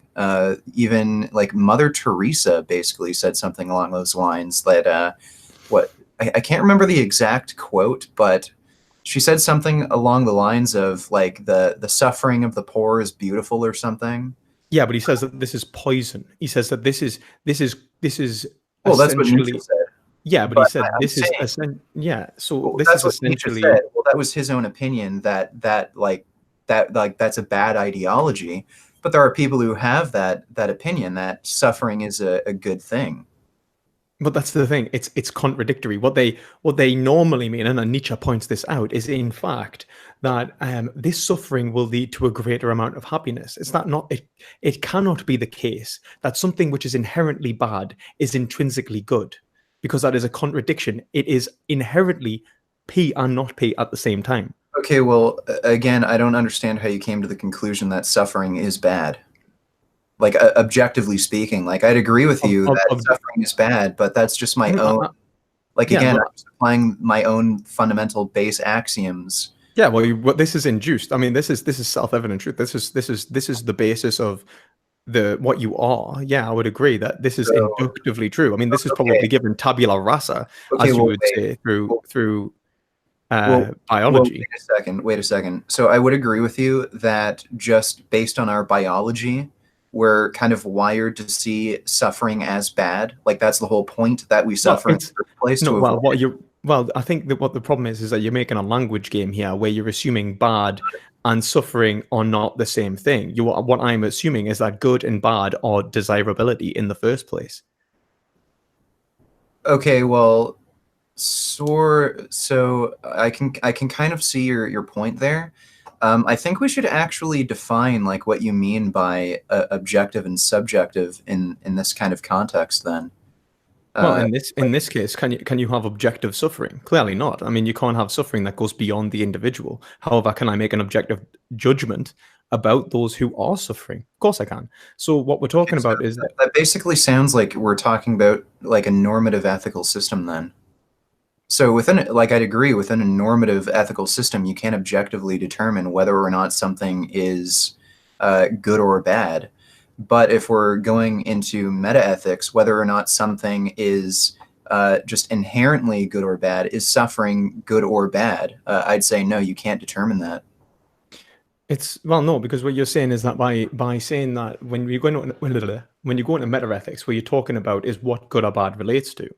Now, we don't ever deny that good or bad exists in terms of positive and negative experience. We wouldn't say that desire doesn't exist, that happiness, that feeling of joy and elation doesn't exist. What we're talking about when we say that in metaethics that good doesn't exist is we're talking about something which is a metaphysical property. Now, I'm saying the metaphysical property of your existence is that which is desirable and not desirable. It's an action urging event that happens within your experience that cannot be denied. Okay, so if it were possible to rewire somebody's brain using technology for them to see suffering as a good thing, they like constantly stab themselves with a needle. But then Uh, they're not suffering anymore. Do you not see what's happening? It's a language game because now you've created a word that is P and not P at the same time. It's no longer suffering. It's like saying that people who like BDSM are doing it for pain. No, they're doing it for pleasure. okay. It's just that the form of pain that they are perceiving as pain is actually pleasurable. It's a language game. It's a problem of language, not a problem of phenomenological experience. Okay, I think I'm getting what you're saying. Give me a moment to think about this. Okay, I still don't see how this overcomes the issue of you basically saying suffering is a bad thing inherently, because again, Um, that still requires the subjective interpretation of the individual. I don't see how that's like you can make an it's objective assertion. it's simply subjectivity itself, isn't it? I mean, the ability to Yeah. evaluate something as good or bad. Well, subjectivity is an inherent truth of the world, is it not? Yeah. Okay. So I don't see how you could be arguing that. Then I'm I not don't. saying so. Like, what we Yeah. need to move on to is So sorry, this is confusing me. Then I don't see how you could be arguing that like morals are objective. yeah. So far we've gotten to the point in which we understand good and bad is in relation to the subject, okay, and how they live their lives. I agree. It must all the positive and negative phenomenological experience are always in relation to a subject, right? That's inherently true, right? Good, like the feeling of joy or sadness that can only exist through the eyes of an individual who can feel joy and sadness. However, judgments about joy and sadness must relate to the phenomenological experience of ourselves across a greater temporal time. So we're saying that I wouldn't value this instance of happiness more than I would value another instance of happiness. So it might be worth, for example, working really hard right now so that I can achieve happiness at the end of the line. That's much greater. I can have a nice house, a nice car, and I don't have to worry about debts, and I'm not going to starve to death. Cool. That judgment there proposes in reality almost two separate individuals, you now and you then. But they're the same individual. And this combination of judgment essentially is the understanding that me right now is as valuable as me then. Now to gain that scenario, I require other individuals who are having their own subjective experience. Now, this combination of subjectivity is the only thing that allows language to actually occur in the first place. And I would go so far as to say that the self which you understand, this I that you perceive, Richard, vegan gains, someone who likes gaming, who does debates, these are conceptualizations based upon the object, which is your body, your mind, based off internal stimuli, which is the way you think. These are given to you. This isn't something that has developed naturally. This is a psychological state that has been conditioned within you. And I don't believe in an inherent human nature that goes beyond this, really, at least as soon as language kicks in anyway. So if you were to say that, then our conception of self is inherently only possible through the verification of another. That's epistemic realism. Okay, that's saying that, well, what is good for me can only be determined through verification of another. Now, Okay, how is that so? well, because they've got to say whether, well, it's like the deductive method, right? You can't say something is true or false without somebody to evaluate your observations as true or false. If I look at the sky, from what I see is a blank canvas, right, with white holes poked through it. I don't see stars, right? That's a concept that I've internalized. If I was to actually understand that there was stars, I would have to go and get a telescope, look through it, and then have somebody else, again, look through the telescope as well to make sure that I am actually not just tripping balls there and then. Everybody else could be tripping balls. Oh, everyone else can be tripping balls, but it's a method of probability, which is why we would say one option is more probable than another. Okay, but that's essentially that's just saying that you're kind of explaining the scientific method. It's just the scientific method is a form of philosophy, isn't it? Well, right, but that doesn't necessarily have anything to do with objectivity, and especially in relation to ethics. So again, the issue I'm having here is it sounds like you're creating, you've already established a normative ethical system, and within that normative ethical system, I'd say, okay, you can determine objectively whether or not something is a moral good or bad, but if we go outside of your normative ethical system and ask, okay, well, what is good or bad? Like, how is suffering good or bad? You can't really determine objectively whether or not suffering is good or bad. You have to establish like a base fundamental axiom first. And one of your like base fundamental axioms for determining whether or not suffering is good or bad is well-being. So like, why is well-being good? Oh, wait, let's just move back to this base fundamental axiom bit. Have you ever heard of physicalism? The idea that the world is essentially made of material and that everything spawns from material. It's the idea that everything is inherently matter. Okay, I've never really heard of that before. Well, it's essentially it's just that our understanding comes from physical reality. Okay. Right. Now, would you agree with that? That our understanding comes from physical reality? So let's say I was to look at this table in front of me. How would I understand that it's a table? Oh, okay. Well, by making observations, it's flat, it has base. You see, what I would say is I've actually placed a concept upon it, and that if I was to look at a physical world that didn't have a concept upon it, I wouldn't actually be able to make an evaluative judgment.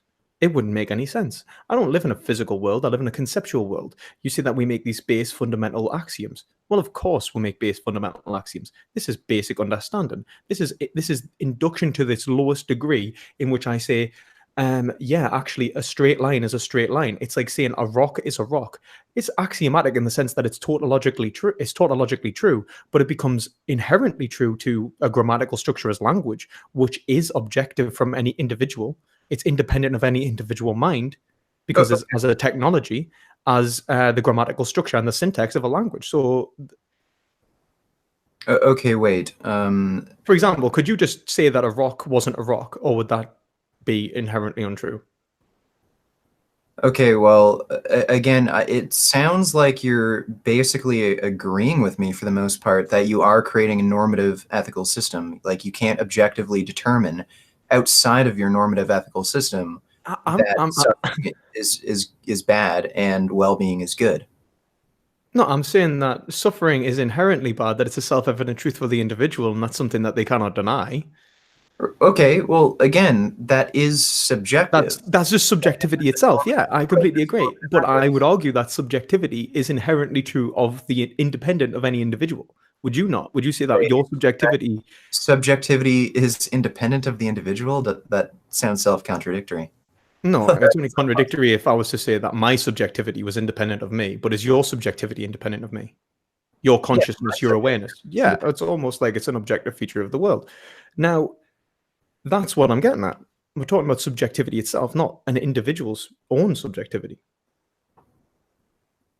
Okay, wait. You've kind of lost me again. So explain this again, how this isn't subjective and it isn't normative ethics we're talking about? Okay, so we agreed that we would both be evaluating, right? And that based upon subjectivity itself, we are inherently forced to evaluate. We have to desire. And bear in mind, this isn't philosophically, this is known to be objective ethics because this is people like Ayn Rand who wrote the book Atlas Shrugged and wrote the papers, The Objectivist Ethics in the Virtue of Selfishness. But essentially, what we're talking about is an individual themselves. We are talking about the human, the mechanism, what is in front of us, the truth about the animal that exists within the world. We're just talking about the psychological state that exists within that animal. They do feel pain, they do feel pleasure, and that's all that that's all that we're talking about there. Now, if we're talking about how they evaluate pain or pleasure psychologically, then we're talking about the subjectivity of that individual, and we start moving on to ontological subjectivism. Okay, so I think it's pretty clear at this point that you are talking about a normative ethical system, which is fine. I'd actually agree with you there, that within a normative ethical system, you can make objective determinations on what is good or bad. But so I think we're arguing on a slightly different level here. Yeah, I think you're trying to make language almost breach itself by being something that it cannot possibly be. You're looking for a word without a context. It's like listening to Augustine talk about time. It's like, I know very well what it is. I know that I'm in it. I know that I'm experiencing it. I know that I am sitting in time while I'm saying this. But when you ask me what it is, I cannot give you an answer. And that's because it's lost all context. You've severed all conceptual links between the concept for allow any understanding of it. I'm literally just talking in this instance about an individual and their existence in the world. Now that they all desire. Now, what they desire and how they act, these evaluations of ethical behavior, which is comes from the Greek ethikos, like the behaviors in which we wish to propagate within the world to achieve these desirable states, which we inherently have to desire, like those things that bring us pleasure and pain, or avoid pain, then that's when we talk about ontological subjectivity. Now, epistemic objectivity, is simply that we are making judgments about something that is true about us and cannot just be induced out of nowhere. Now, Nietzsche would argue that it could kind of be induced out of nowhere, I guess. But when he talks about truth as subjectivity, it's almost an expression of egoism. But he basically destroyed his own ego in terms of Jungian psychology. We think that he actually drove himself mad by rejecting his own individuality. Now, his own sense of individual understanding, the I itself. Now, what I'm telling you is that you do desire, as all other humans desire. Now, what you desire, it's not something I can tell you. That's something subjective. That is the qualia of your existence. However, I know objectively that you desire. Now, based upon that, you enter a language game in order to deductively prove whether something is good or bad in relation to yourself. Right? Now, that's just egoism. Right?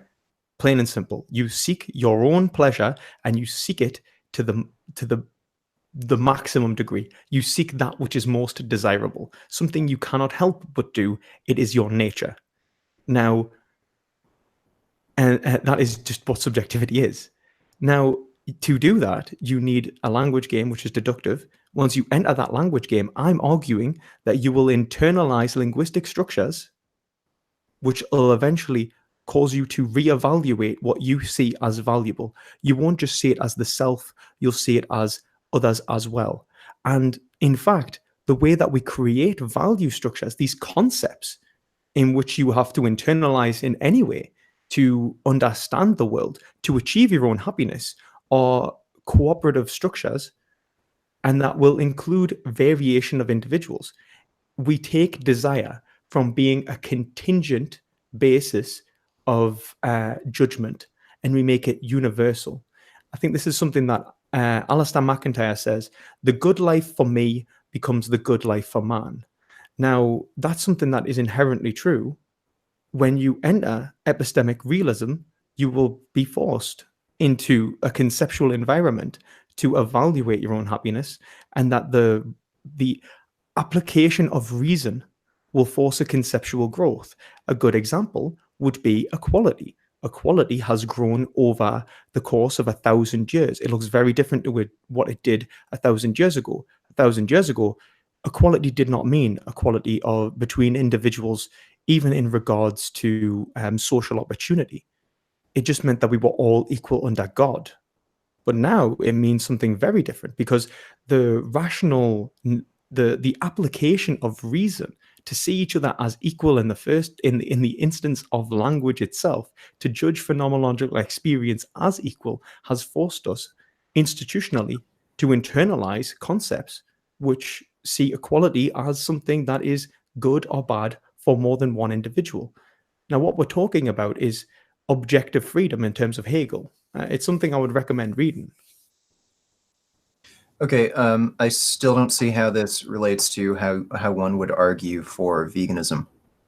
Because again, you started talking about how what we need other people we're dependent on other people for our own well-being.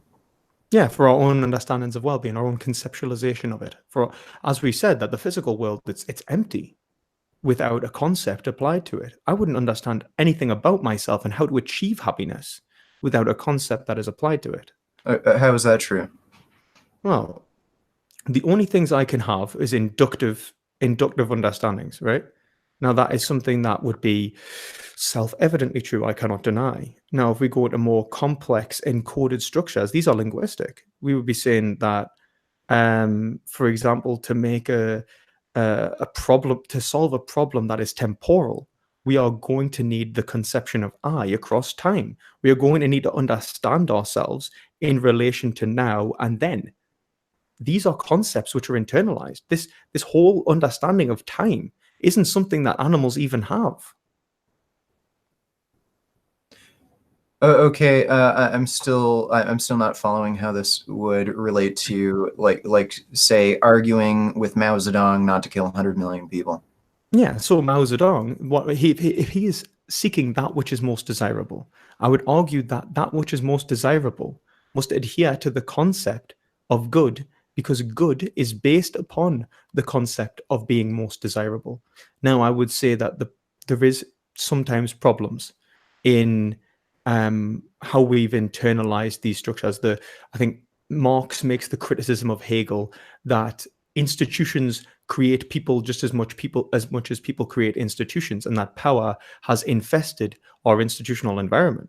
Yeah, fair enough. That's a valid criticism, but it's all we have. And so that's why I would say we need to seek democracy to better apply reason to these concepts, so that we can remove these contingent understandings of that which is most desirable and hit the universal, so that we can actually have any form of prescriptive power. This still isn't making any sense to me. Okay, so let's say I've become like king of some land, and it just brings me pleasure to cause. Okay, yeah, it just brings me pleasure to cause harm to other people. I'm a sadist. Be invading other territories, killing people, stealing all their crap. that only benefits me, makes me more wealthy, I can enjoy more things. Like, again, what would be the argument against doing that? Well, I think it depends on what you would understand as being the state in which you seek phenomenologically. And I would say that the individual who seeks the state, which is the pure expression of desire, that desires will constantly grow. This is a concept called felicity in Thomas Hobbes, where the more you want, the more you will want. Those people who want more and more will cause themselves a lot of suffering. They will be in an innate state of pain. This is what Plato brings up in Gorgias when he says that the man who constantly desires is like a bucket with holes in the bottom.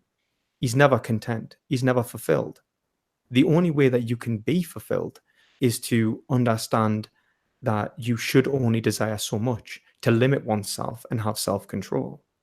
And to have self control requires other individuals so that you can reason appropriately. Okay, let's say this is so. Let me give you a scenario here. Let's say you're like Genghis Khan, okay, Mm-hmm. and you have unlimited access to women, essentially.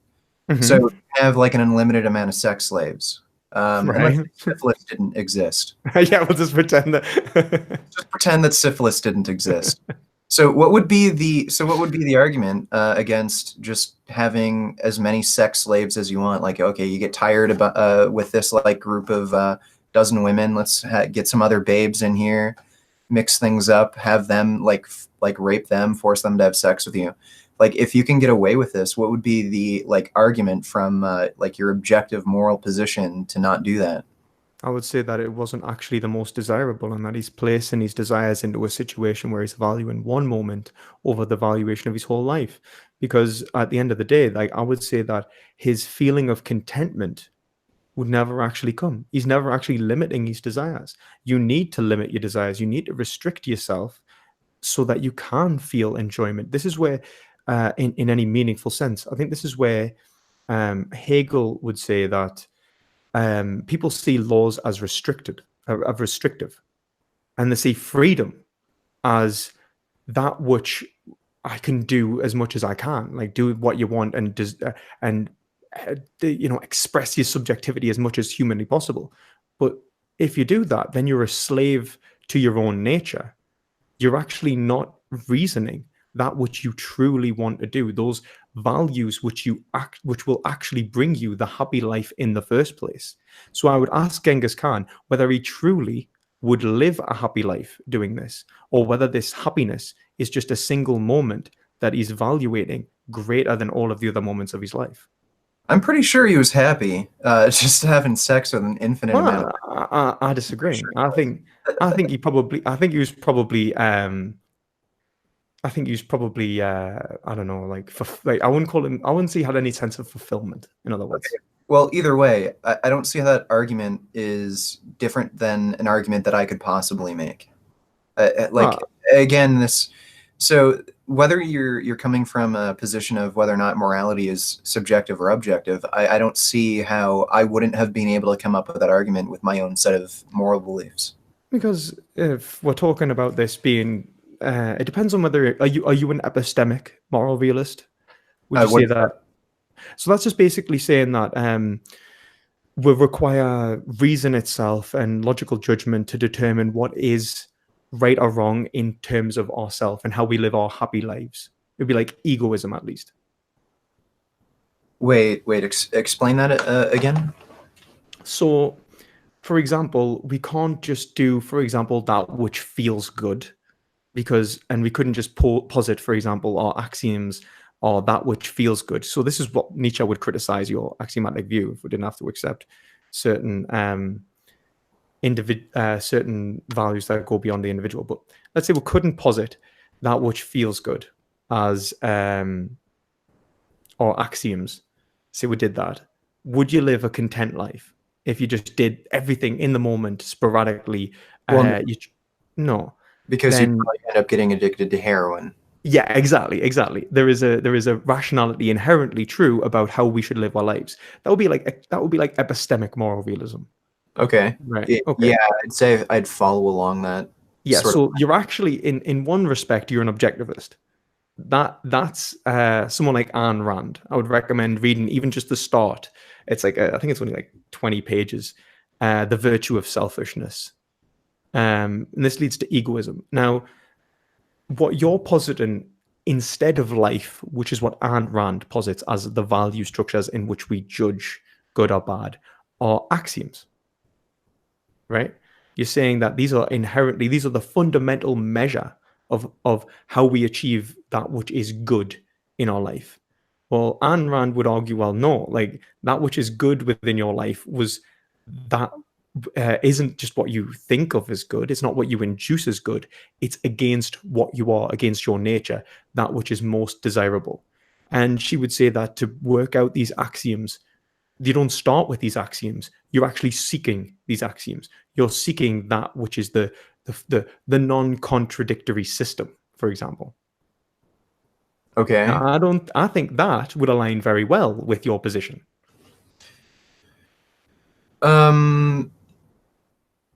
You so Even the way you argue, she even says that the desires of rational men do not contradict one another, even though she's an egoist. okay. I'm still not seeing how this actually affects basically coming up with a moral argument against needlessly killing animals, needlessly killing people. Well, Um, well, the me- thing is, I mean, that wouldn't like that's the thing. She would just say like seek happiness, right? However you can. But what I'm arguing is that reason is inherently a social construct. The individual themselves is a social construct. The values we hold are not individual of any individual, are not subjective of any individual person, but exist within our socio-political environment between individuals that we have internalized. okay, I wouldn't say reason depends on socialization, but I Would you? would say sorry. Why not? Sorry. Sorry, you. So I just I don't see how reason itself is dependent on a social context. Well, it'll be deductive reason. I think that's the best way to put it. I still don't see how that's dependent on a social context. Okay, so how would you tell me that? Um, let's say you were in a situation. Let's say you were dreaming, right? Um, or hallucinating. There's no way that you could know within your own experience. We'll say hallucinating because it's easier. Let's say you were hallucinating. There's no way that based upon your own experience you could know you were hallucinating because your ability to conceptualize has been overtaken. Now, somebody comes up to you and they're like, Richard, man, you are high as fuck. There is definitely not a dragon outside, right? You trip and balls. Now you're freaked the fuck out. You're like, no, there is definitely a dragon outside. Now they manage to convince you with language. They're like, no, Richard, like you took 3 bags of shrooms and 4 tabs of acid. You are off your nut. There is definitely no chance that there is a dragon outside. But then you turn around to them and you say, no, what if you can't see the dragon? Right. So then you're in the situation where it's you versus them. Your phenomenological experiences are equal. Okay, so then they go, right, 1 second. They call up, all right, Isaac, right, come here. Isaac comes in. He's like, Isaac, is there a dragon in this room? And you're like, there's no dragon in this room, but you still see the dragon. Okay. Now, inductively, it might mean that you would like to say that there is a dragon in the room. You could say that, no, there definitely is a dragon in the room. However, it would be irrational to do so deductively. Now, there's 2 forms, there's a few forms, but there are 2 primarily forms of truth. There's correspondence theories of truth and there's coherence theories of truth. It doesn't really matter which you pick in this scenario. A coherence theory of truth would be that which coheres best with your environment. So your ability to reason as the faculty of reasoning matches up to whatever's going on around you. Now, a correspondence theory of truth would be whether reality actually corresponds to what is there, right? Now, in both scenarios, the addition of other individuals increases the probability that truth exists independently of your perception of it. Now, if you agree that truth exists independently of your perceptions, which would be epistemic realism, right? So that'd be like the physical world exists, the earth exists, independent of whether I look at it. Right. Okay. Yeah, then you can make judgments about whether, like, these things are actually happening. Now, when we talk about what is happiness, okay, you might say that, well, only I know my desires, only I know these feelings I have. But then you only know those preferences you feel in that moment. You don't know necessarily anything that you haven't internalized as a concept. In fact, even when you look, for example, at the Earth, you only see the Earth as a planet, and through this understanding, because you've internalized this social construct. In fact, I go so far to argue that Richard, who I'm talking to right now, isn't something that popped up out of a human mechanism, tabula rasa, and this consciousness just existed without socialization. You are a socialized creature that understands the world as such, and that truth and the world itself is a construction of concepts and not a physical reality. Now, when Wait a second. Just because I see the world as like a collection of concepts, doesn't mean it doesn't exist physically. No, it's not that it doesn't exist physically. It means that the way you understand it exists not inherently within the mechanism that created that your consciousness resides in, but rather in your socio-political upbringing. Okay. Okay. Yeah. Now, in that situation, the way that you understand objects as a whole, including yourself, the way you understand yourself now, later, these things that you aren't experiencing right now. For example, you don't know what the pain of having a heart surgery would be. If you're a meat eater who's consuming high amounts of cholesterol, saturated fat, and heme, you might not understand that. But what you do understand is that other individuals have been through that surgery, that they are biologically very similar to you, and that this pain will most likely affect you in the future. Now, people could make an argument that based upon you being a physical, a human with these physical properties, with this idea of a heart, lungs, and all this, and pain receptors, that you, in fact, if you did have heart disease, would suffer, and they would Right. be justified in saying that. That would be epistemic moral realism. Okay. And again, I don't see how you can come to that conclusion while not thinking that there's any sort of objective truth to morality. See, this is saying that there is an objective truth of you within morality, that morality is objective of whatever you propose it to be. So you might think, actually, I will not suffer more. It is better for me to smoke. Except you will suffer more when you do smoke, because your lungs will become filled with tar and you'll actually be in immense suffering later. Truth isn't determined by whatever you induce it to be, it is deduced from rational observation in the world. That is an objectivist view. Now, you're an ontological subjectivist. Now, that is something that you would say that, well, actually, it's only true about me. You're saying that these words, such as good or bad, they only relate to contingently to me as an organism. See, well, ours, no, it's not, because what you are is not only a sociological construct, but these words, they are, and these judgments are based upon not just you, the good life for you, but the good life for man. It's temporal in nature. These concepts cannot only relate to one individual, they relate to all of us. And that, as so long as we use contingent concepts, we will come to wrong conclusions. You may think that you are genetically invincible to cancer. You may never have cancer. You may just induce that. Well, then you're wrong. You can get cancer. You're a human, and I can say you're wrong because of relation to what a human is, and relation to what desire is, in relation to what you are, Richard. Okay, and that this desiring being which exists is a sociological construct, and these values which we seek to have to seek so much are actually the desires are given to us through language.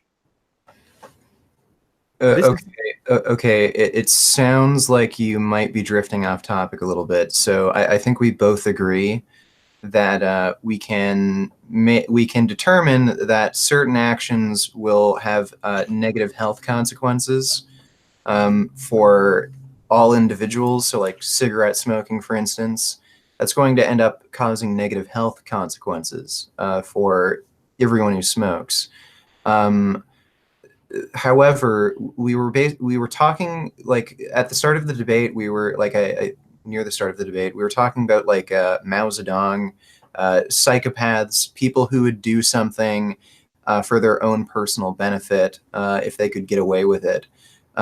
Again, what would be the argument to convince these people not to harm other people for their own benefit? And would the argument be different whether you believe in an objective or subjective moral system, or whether morality exists objectively or subjectively? Yeah, So, because I think you would say that you'd point out empathy, and I think we'd both agree in one respect. I would argue that it wasn't good for them, and that to desire something which causes suffering for other individuals is inherently undesirable. And I think you would argue that it wouldn't be good in relation to future possibilities of expressing their subjectivity. okay, so like you can make that art. So yeah, I guess you could make that argument that these things are inherently bad, but I don't think they'd care. That's the point. And Well, again, yeah, but that's like then I like, think again, they're doing things that only benefit themselves. And like for if anyone in the like the chat is kind of like not following this conversation, like let's just bring this back to like a vegan context. So okay, this person is just, let's say there's like a person who just enjoys killing animals. They don't even eat meat. Let's say they just eat a plant-based diet. They only do trophy hunting. What would be the argument for them not to do that? Because again, there's no health consequence to them that you could really bring up. You could even argue that they're not even harming the environment, because maybe they're doing trophy hunting in these reserve areas where that's actually funding conservation efforts.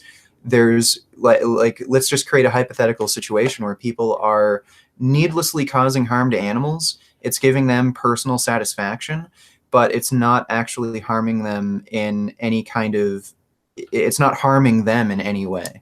yeah, So well, what would be the argument against that? Sorry? what I would say is that the way that they're using reason is very contingently, and that by rejecting the categorizations we have created linguistically, these concepts, by rejecting these concepts in the first place, they are rejecting that which helps them understand the world in any meaningful way.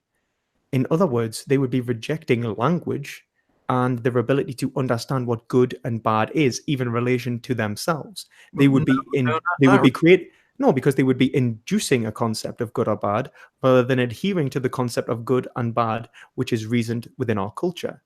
And that, I would argue, will ultimately lead to an increase or a greater likelihood of even individual suffering.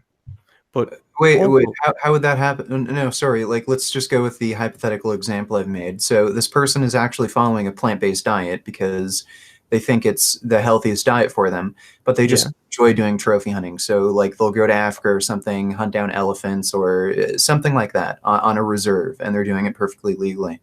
How would that ever end up negatively impacting them?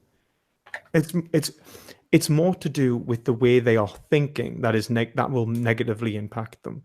So if they continued this line of thinking, then it will one day cause them suffering, Like how? because because they would go into a scenario assuming that they are justified in doing whatever they want to do over than what we have culturally determined as being right to do.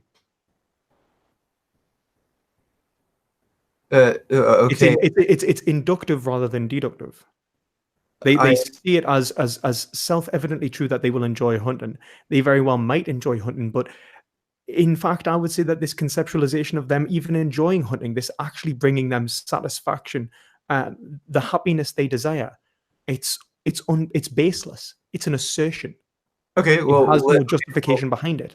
I'm still not getting this. Let's change the situation to video games. Okay, I think I'm going to enjoy playing video games. Hmm. You can make that same argument with video games. You're just Yeah, assuming that, good. like, I'm not getting this argument you're making. Okay, so let's say you enjoy playing video games, right? Mhm. Now, is it possible that you could just not enjoy playing video games and that ultimately playing video games would cause you to live an unhappy life? Yeah, it's possible. Yeah. Now, what if there was a cultural understanding which has like based upon rational um, investigation into what humans are, into our psychological states, into our attention spans, into how we should live our lives, and what actually genuinely brings us happiness. Whether certain games are more likely to cause negative states than others, but you think that you are more likely to enjoy this game because you just think you're more likely to enjoy it, would you be justified in playing the game? I would argue that you're not. And in fact, you're committing an immoral act against yourself, just as much as you're going to commit an immoral act against somebody else in the case of the animal. Oh, okay. Again, then you could just stop playing it. Well, yeah, but then that's one of the Or situations where stop. video games is a very different situation to shooting something, isn't it? You can just hit the undo button, you can turn the PlayStation off, you can walk away. You Yeah, and can't you could just you stop hunting. can't Like again, this is a situation where Yeah, trophy. yeah, but no, not if you've killed the animal. You can't undo the act that you've committed. Now, if that's what's Right, but causing that you doesn't suffering, negatively affect you personally. well, it might. That's the whole point. You might feel guilt. Well, You made this argument well, earlier. no. This person just doesn't care. Like they've been brought up, they've trophy hunted before when they were a kid, and they're just going to continue doing it. And it doesn't negatively impact them, like emotionally Well, or anything. but it's whether they will see the consequences as they are happening. So, like for example, they mightn't see the truth of the damage that they are doing until they're 80. I mean, you've seen like Nazi soldiers crying Well, well, like now about the inhumanities that they have done, but they mightn't have felt that when they were fighting the war. They mightn't have felt that late, like now and later on. They okay, they well, feel that sure. the Well, consequences can be much further into the future. Like this is well, sure, but like I don't see what and that has to do with whether or not and morality is objective or subjective. it has to do with whether reason is relating to what we do as we are justified in doing something that would genuinely bring us happiness. Like, are we justified in knowing what happiness is and how we achieve it? Is it induced subjectively through our preferences? In which case, I can just think about what happiness will be, or do I need to use the deductive method in order to determine what happiness will be? Okay, well, wait. Now, Do you use a deductive method to determine whether or not hunting will make you happy or not? yeah, I'm saying that the only way you can use a deductive method would be through the verification of other individuals. Okay, so And everyone around you, let's say everyone around you enjoys trophy hunting. let's say everyone around you enjoys trophy hunting. I would say that you are not unjustified within your state. So the truth of the matter is that hunting is justified. So it's relative.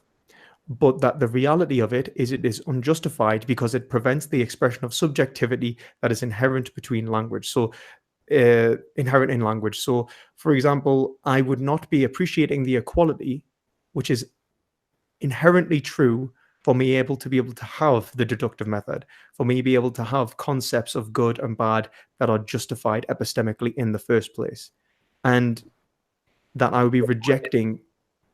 Okay, you've totally lost me. Go into greater detail of what you mean there, because that sounds like you could apply that same reasoning across the board for literally everything, not Okay, just. go on. Okay, just apply it to something else, and I'll see. I'll tell you where. Okay, we'll just swap hunting with video games, or swap hunting with taking a piss. Like, Well, I I, mean, if, I just don't know what you actually meant when you you. can't just. I mean, it's what's rationally deducible. I mean, like it's obviously it's got to obey the laws of logic anyway. Like, I mean, if you're gonna have to take a piss, aren't you?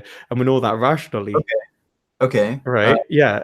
Okay, well, like again, I'm not understanding how you come to the conclusion that trophy hunting Hmm. is going to like. How can you logically deduce that trophy hunting is going to end up causing you harm or suffering in the future, and it's greater than the potential well-being it could give you? Well, one, I'm saying that the way that we conceptualize hunting as being good or bad is inherently social, and Okay, two, subjective. Well, that's like saying Russian is subjective. That's like saying science is subjective. Well, no, not really. Yeah, really. No. Oh, not. Well, no, that like that we're talking about emotions here. No, well, no. Well, What we're talking about is concepts. well, well, kind of. Like, I mean, no, saying whether, like, trying to determine whether or not hunting is good or bad is not the same thing as. Sorry, what? I'm getting mixed up here. So, what did we say again? You're talking about hunting, and then we're talking about, let's say, science. So we're talking about morality versus science.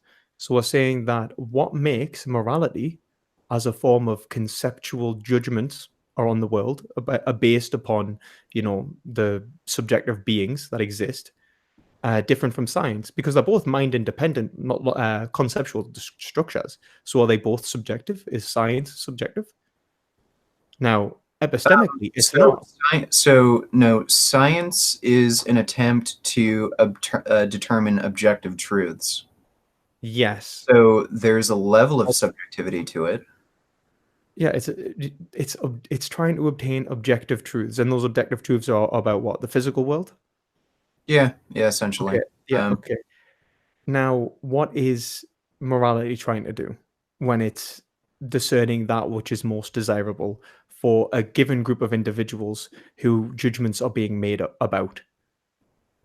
okay, Making well, determinations that are objectively true, regardless of who is evaluating, based upon the natures of individuals, based upon how people think and how people feel wait, psychologically wait a and wait, wait. sociopolitically, How did you define morality? as making judgments about what is the most desirable for individuals in regards to actions across a contingent group of individuals within that action, within that judgment. So you would say that, let's say I was making a judgment about whether I should stab you. That judgment would contain both me and you. Okay, Okay, well, what these if subjective only entities are both in that so scenario. so wait a second. You don't necessarily have to include people within a moral system or animals or anything. Wait, wait. You wait. No, this is. I think I went this. Okay, can can you have a moral system which is that You can, doesn't contain a subject? sorry? Can you have a moral system that doesn't contain a subject? Well, no, you'd have to at least have yourself. Okay, cool. Right. Okay. I thought you were doing one. Ask yourself that. Right. That's fine. Okay. So that subject, for example, would be their ability to feel which is good or bad. They would have to have desire. That's subjectivity. Right. That's cool. I agree. Morality can exist in that situation. For morality to then exist in a situation which is um, with more than one individual, you could say that, well, why can't it just be egoistical, only consider one individual? And I have said that you, as an individual, are a socio political construction, that you cannot exist independently of another individual, and that your ability to achieve happiness is dependent upon other individuals. And those concepts that you wish to achieve, like happiness, are actually internalized linguistic structures which tell you how the world is. They Okay, are not well, wait a second. they I are not don't, self-evident truths I as don't, much as they are internalized conceptual structures given by your socio-political I don't environment. see how that's true because there are people who literally live on their own out in the wilderness. I think there was a Vice documentary on some dude who I think is 80 years old now. He's lived on his own for like 40 years out in some really, really remote part of the world, and he's been alone for that amount of time. And he says he's happy doing it. He'd rather not be around people. So Okay, but one, he can't. I would argue that he can't be. He could not have knowledge of happiness in that scenario. He thinks he's happy, but he wouldn't how necessarily would he know. not have knowledge of happiness? Like again, No, it's your own subjective interpretation. no, it's not. Yeah, it is. Happiness is totally your own objective interpretation. Because you think it's self-evident because of how you feel in a given moment. You believe that this is self-evident. You can't lie to yourself, for example. It's Like not. Nietzsche would argue, for example, that a Christian lies to themselves when they tell themselves that they will achieve greater happiness later on when in an afterlife, or that the suffering they feel now is actually an expression of a good value, What I'm saying is that the positive and negative phenomenological experiences about our life temporally are independent upon our vision of them. However, our preferences are not, and our judgments in these situations are not. They are inductive, and by definition, cannot be objective and hold knowledge. It is pure thought. It's abstract. It's individual. Okay, I don't understand how other people can determine for you whether or not you're happy. That just doesn't make any sense to me. No, they can determine what will bring happiness. They can't determine whether or not you are phenomenologically experiencing positive or negative. They don't conflate happiness with with a sensation of joy. Okay, wait. So you just made the claim that in the only way to be happy, just correct me if I'm wrong, is to be in some sort of social circle? I would say the only way that you know that you could achieve happiness, to act in a way that would govern your behaviors so that you have the best opportunity to achieve happiness, would require sociality, yes. Okay, That's well, so what if this person did that, he determined that the only way for him to be happy is to be away from other people? Well, yeah, I mean, in that situation, the only reason that he's justified is because he was with people in the first place. What we're talking about is, yeah, he has the linguistic structures that he's internalized as being a child, and he's carried them along with them. He's like Okay. Philoctetes when he's in ancient Greece. He's been exiled from Athens, but he's still part of the Greek polis. Okay. So, but any decision he makes once he's left, he lacks that justification.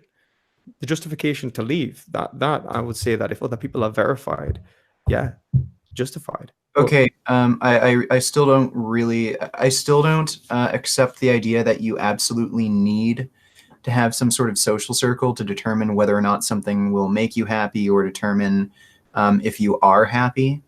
Again, I think, like, especially if you're an older person and you kind of have like learned your own preferences, uh, and you have some amount of wisdom, I don't see how you need a social circle. yeah, I mean, it depends on what you take wisdom to be.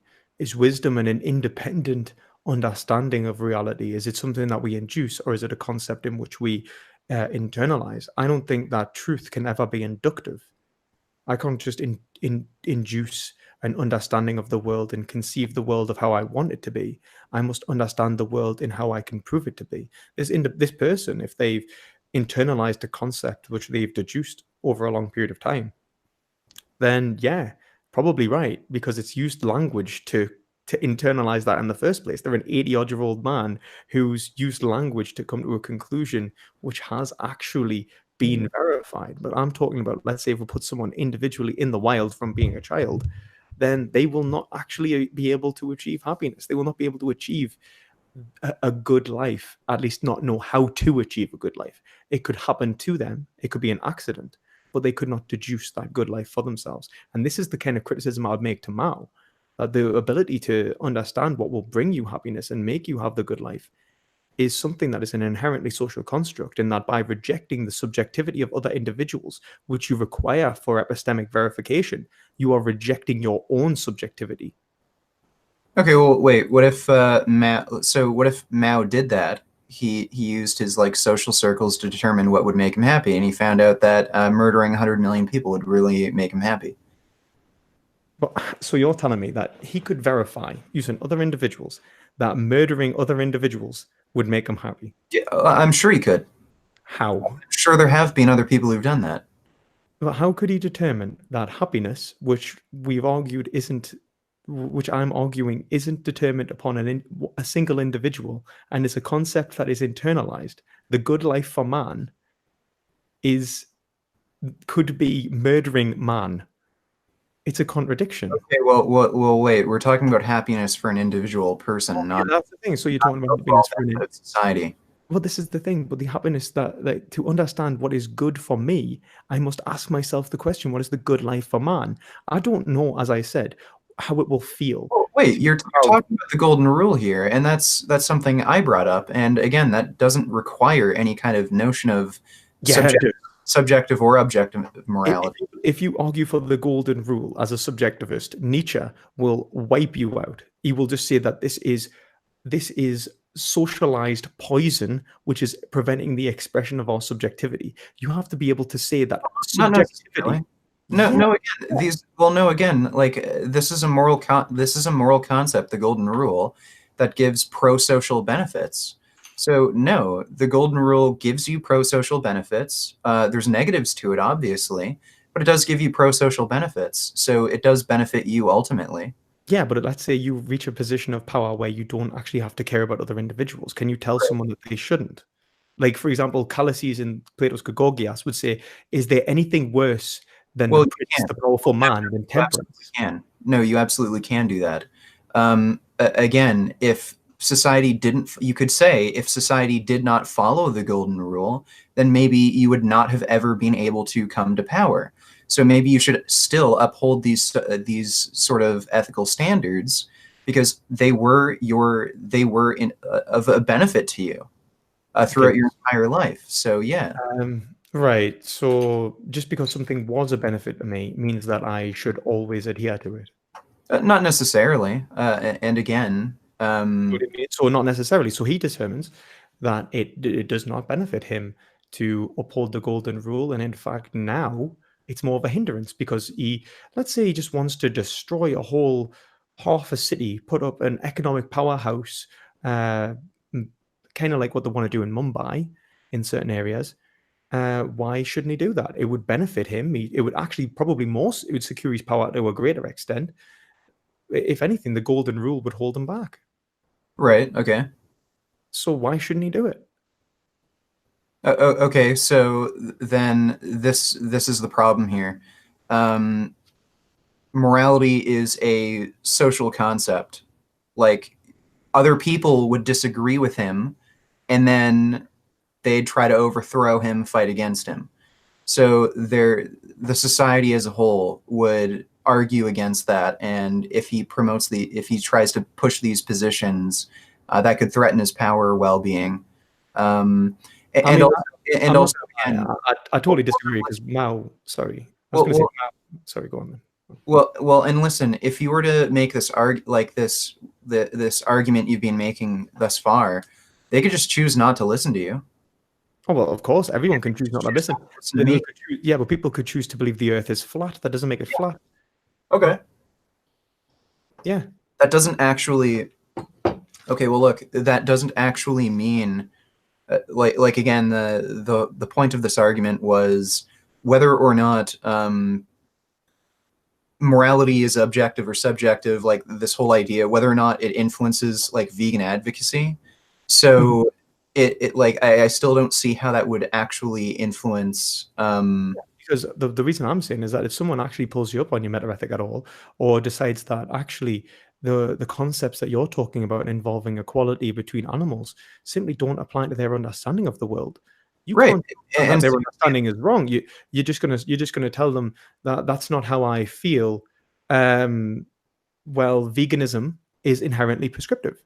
It wants to predominantly abolish animal agriculture. You want to seize power in some scenario if you are not an objectivist and you want to convince other individuals to change their behavior so we reject said systems. You want to create a power play that adheres to your subjective view of good and bad. You want to achieve. I could literally make that same argument for your case. No, I would not enforce a law that did not have the majority of the population because Wait, it would wait, what are you saying there? You wouldn't enforce a law that would? that defies the concepts that a population holds. For example, Okay, well, neither would I. I wouldn't go over to Saudi Arabia and try and impose a law for women's rights. Well, neither would I. Like No, again, I understand. why not? Why Sorry. not? Why wouldn't you?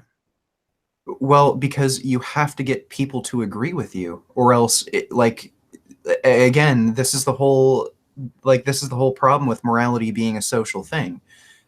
You have to have people agree with your moral system, so you can't just force people to follow it.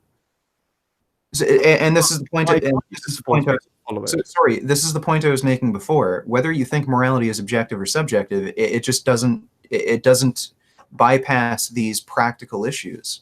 Well, it does, Like, because veganism is inherently an unpopular position that people, okay, they're adhering to some degree. We're getting somewhere, but you can't tell them that they should adhere to it. You can only tell them that you think you might want to. You might you want to adhere to it. absolutely can say that they should adhere to it, especially if their What do you mean values. by should? What do you mean by should? That they values. Okay, so that's epistemic realism.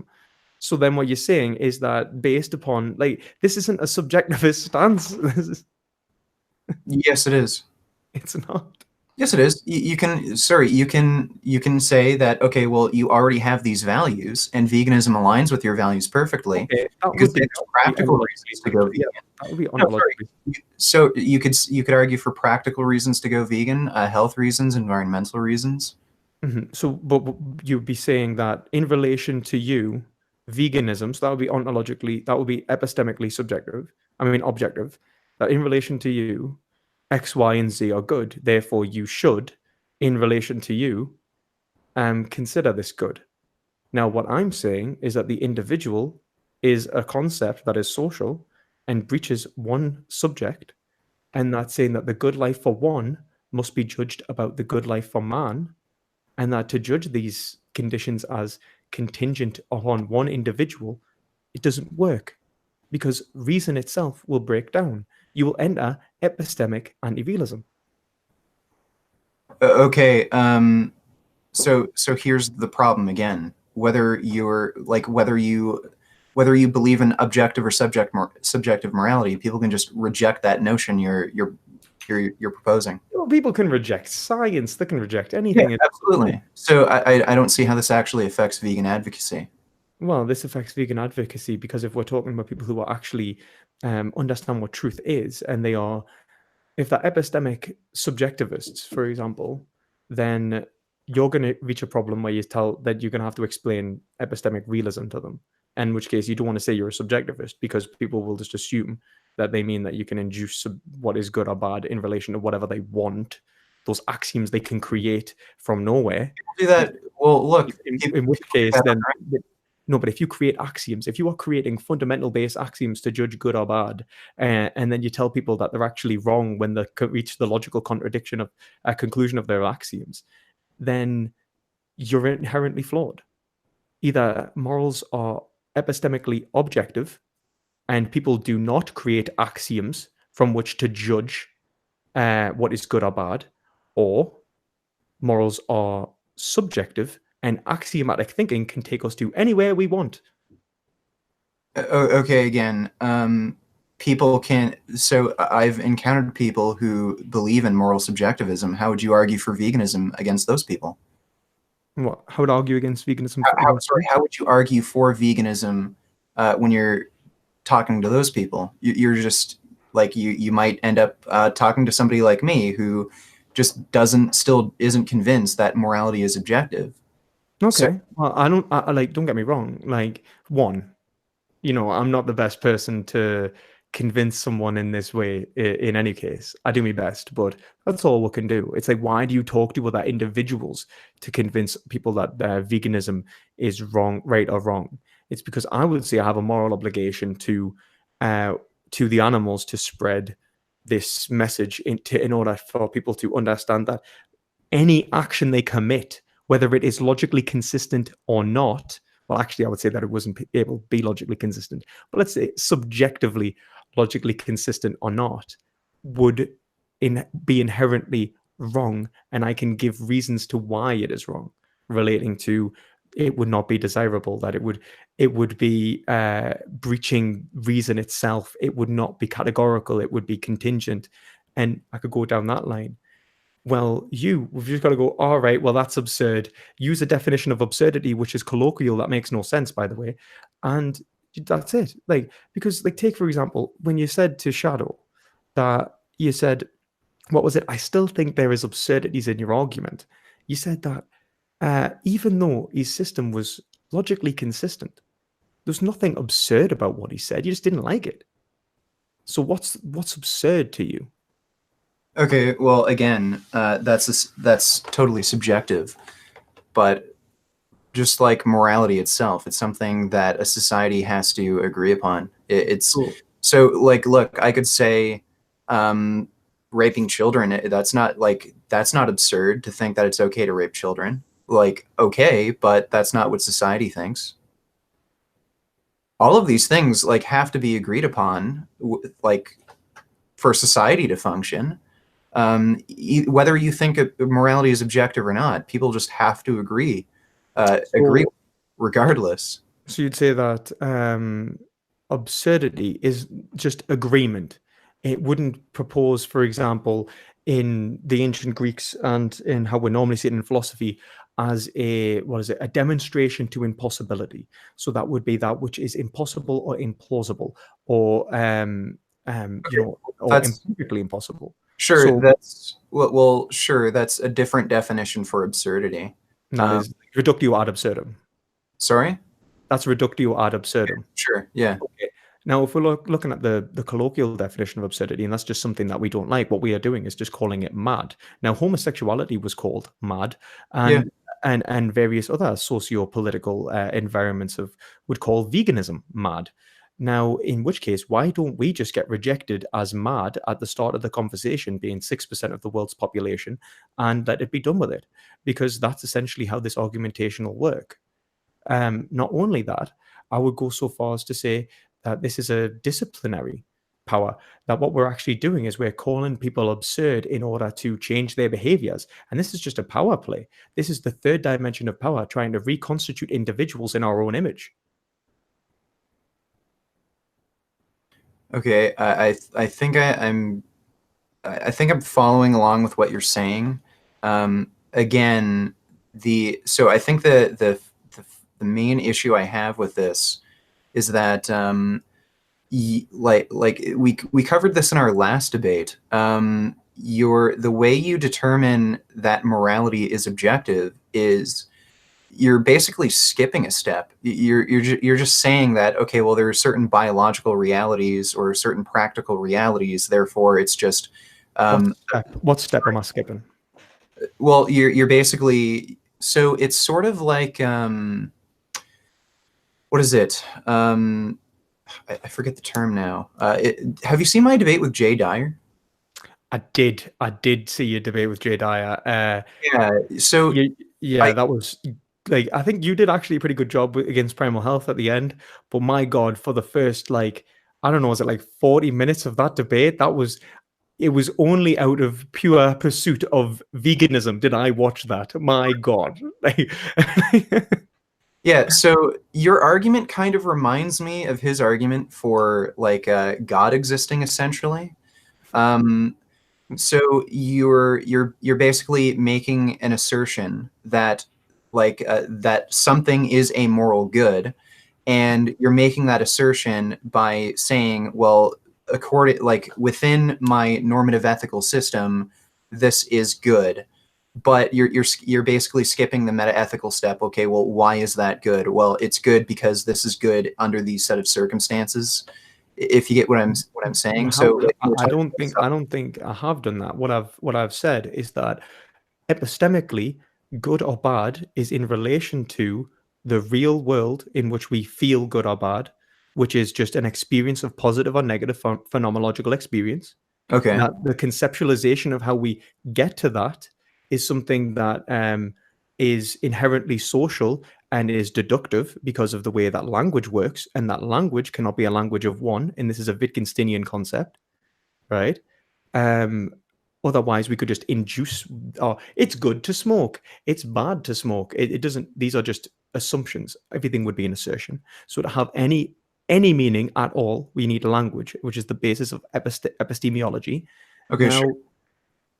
based upon that, I'm arguing from epistemics that we will come to an ontological conception of good in relation to what humans are and how to achieve it based upon how language works and how we can determine what will be good and how we should behave. Because that's essentially the way that reason itself will create the concepts that are universal and non-contingent that allow for prescriptive behavior. Okay. So how are animals included in a moral system if they don't have a language? Oh, no, this is something that actually Shadow brought up with us, and it's a pretty strong criticism. I would say two things. I would say first, I would say that we can see on the faces of animals and the understanding of animals that they are actually having a positive and negative phenomenological experience, which denotes to an experience of resistance or not, which is which Levinas calls the primordial language and is the basis of our language in the first place, so that we can understand that other individuals are actually having an experience and that can evaluate our meanings.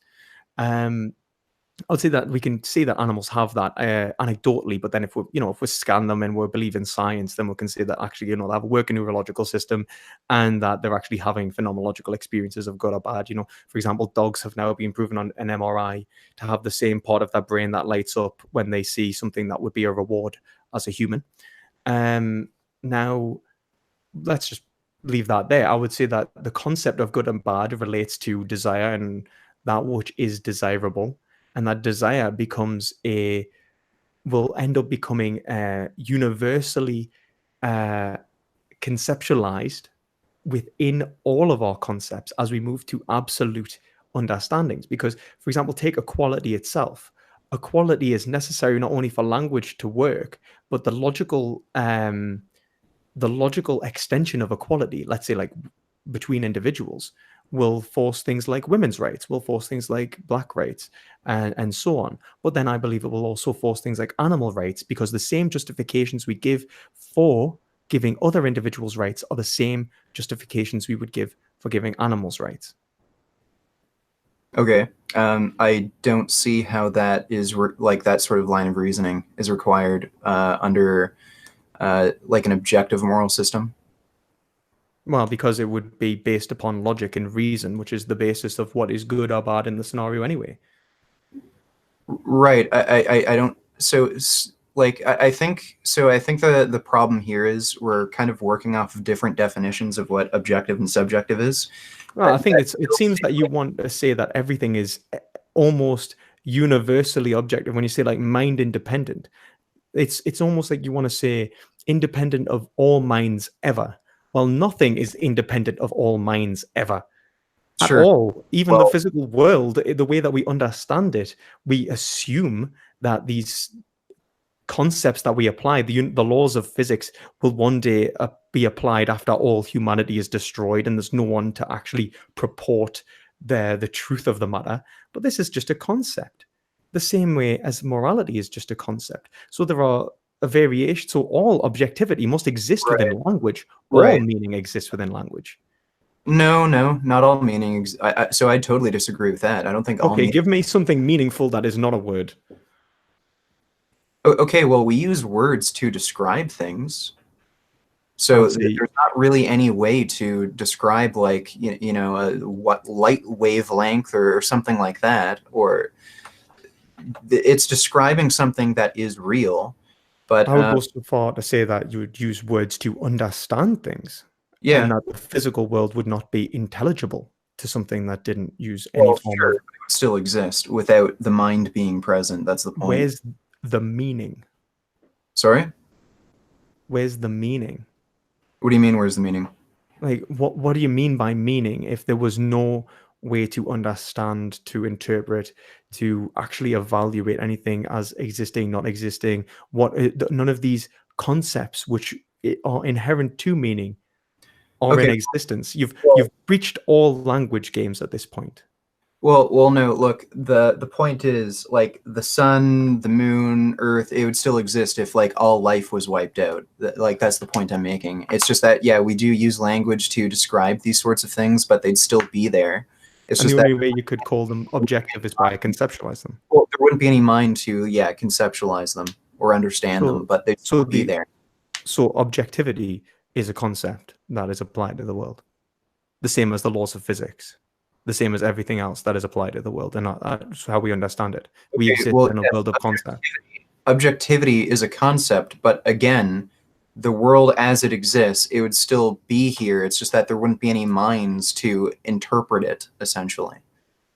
Well, yeah, but what I'm making a claim is that I'm talking about minds themselves. I'm talking about subjective entities, which we agreed are real.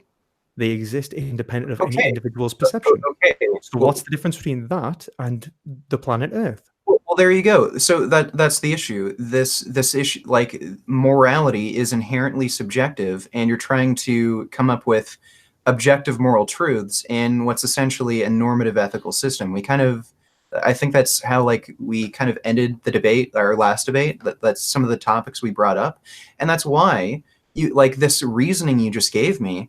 You can come up with this line of reasoning for like for your ethical system within like if you believe that morality is subjective. So No, you can't.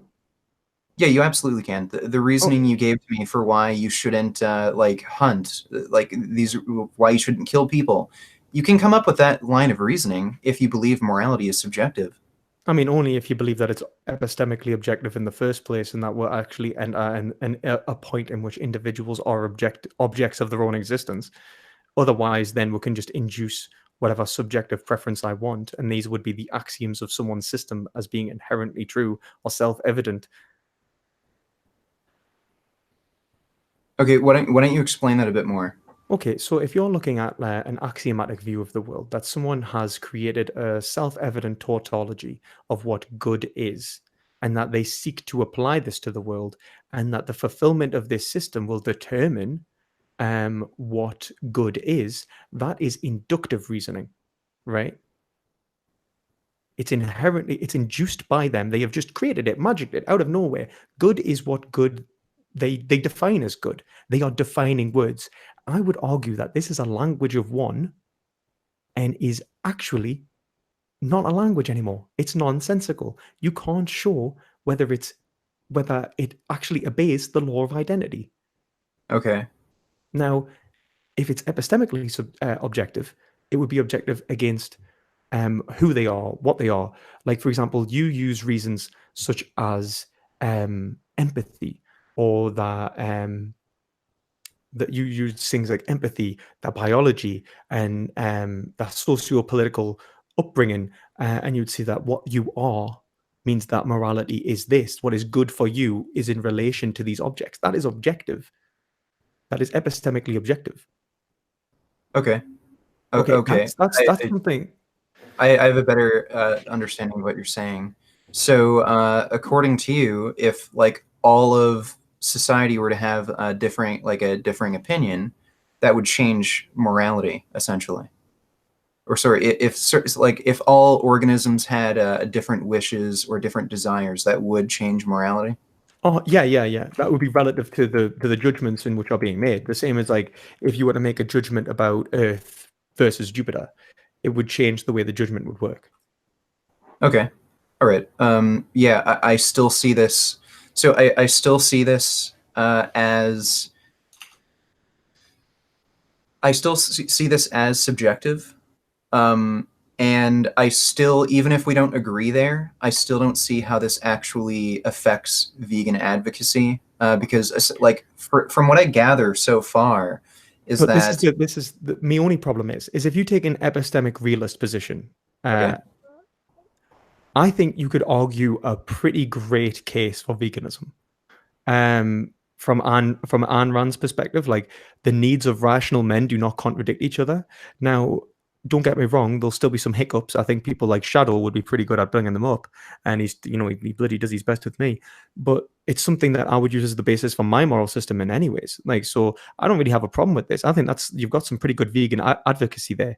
The issue is when you say that it's epistemically subjective, that you're going to really have problems, and you say that it's axiomatic and that we can just choose and pick and choose what axioms, because then we're just going to be able to induce whatever good is and bad is, and as long as it's not a contradiction within our own inductive reasoning, then we can just say that it's good or bad. You can't convince someone to do something that they think is inherently good, self-evidently. They'll be like, no, killing animals is one of my axioms.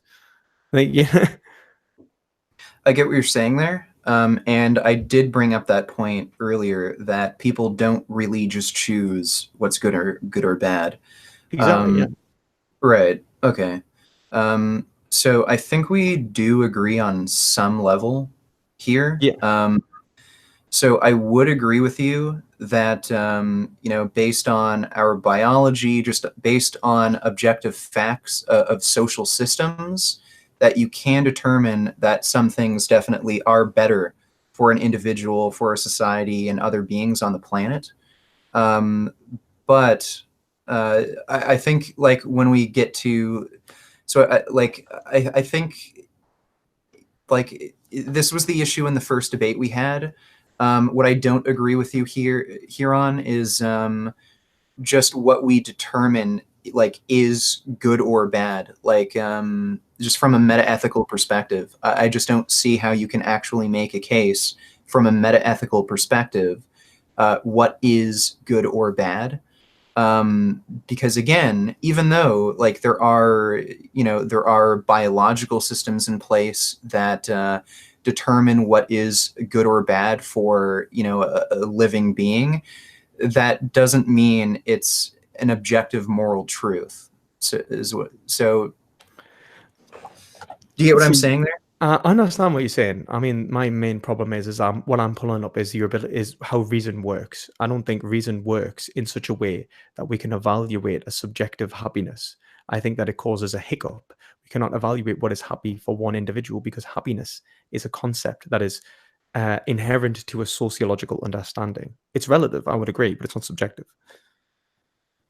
Okay, all right.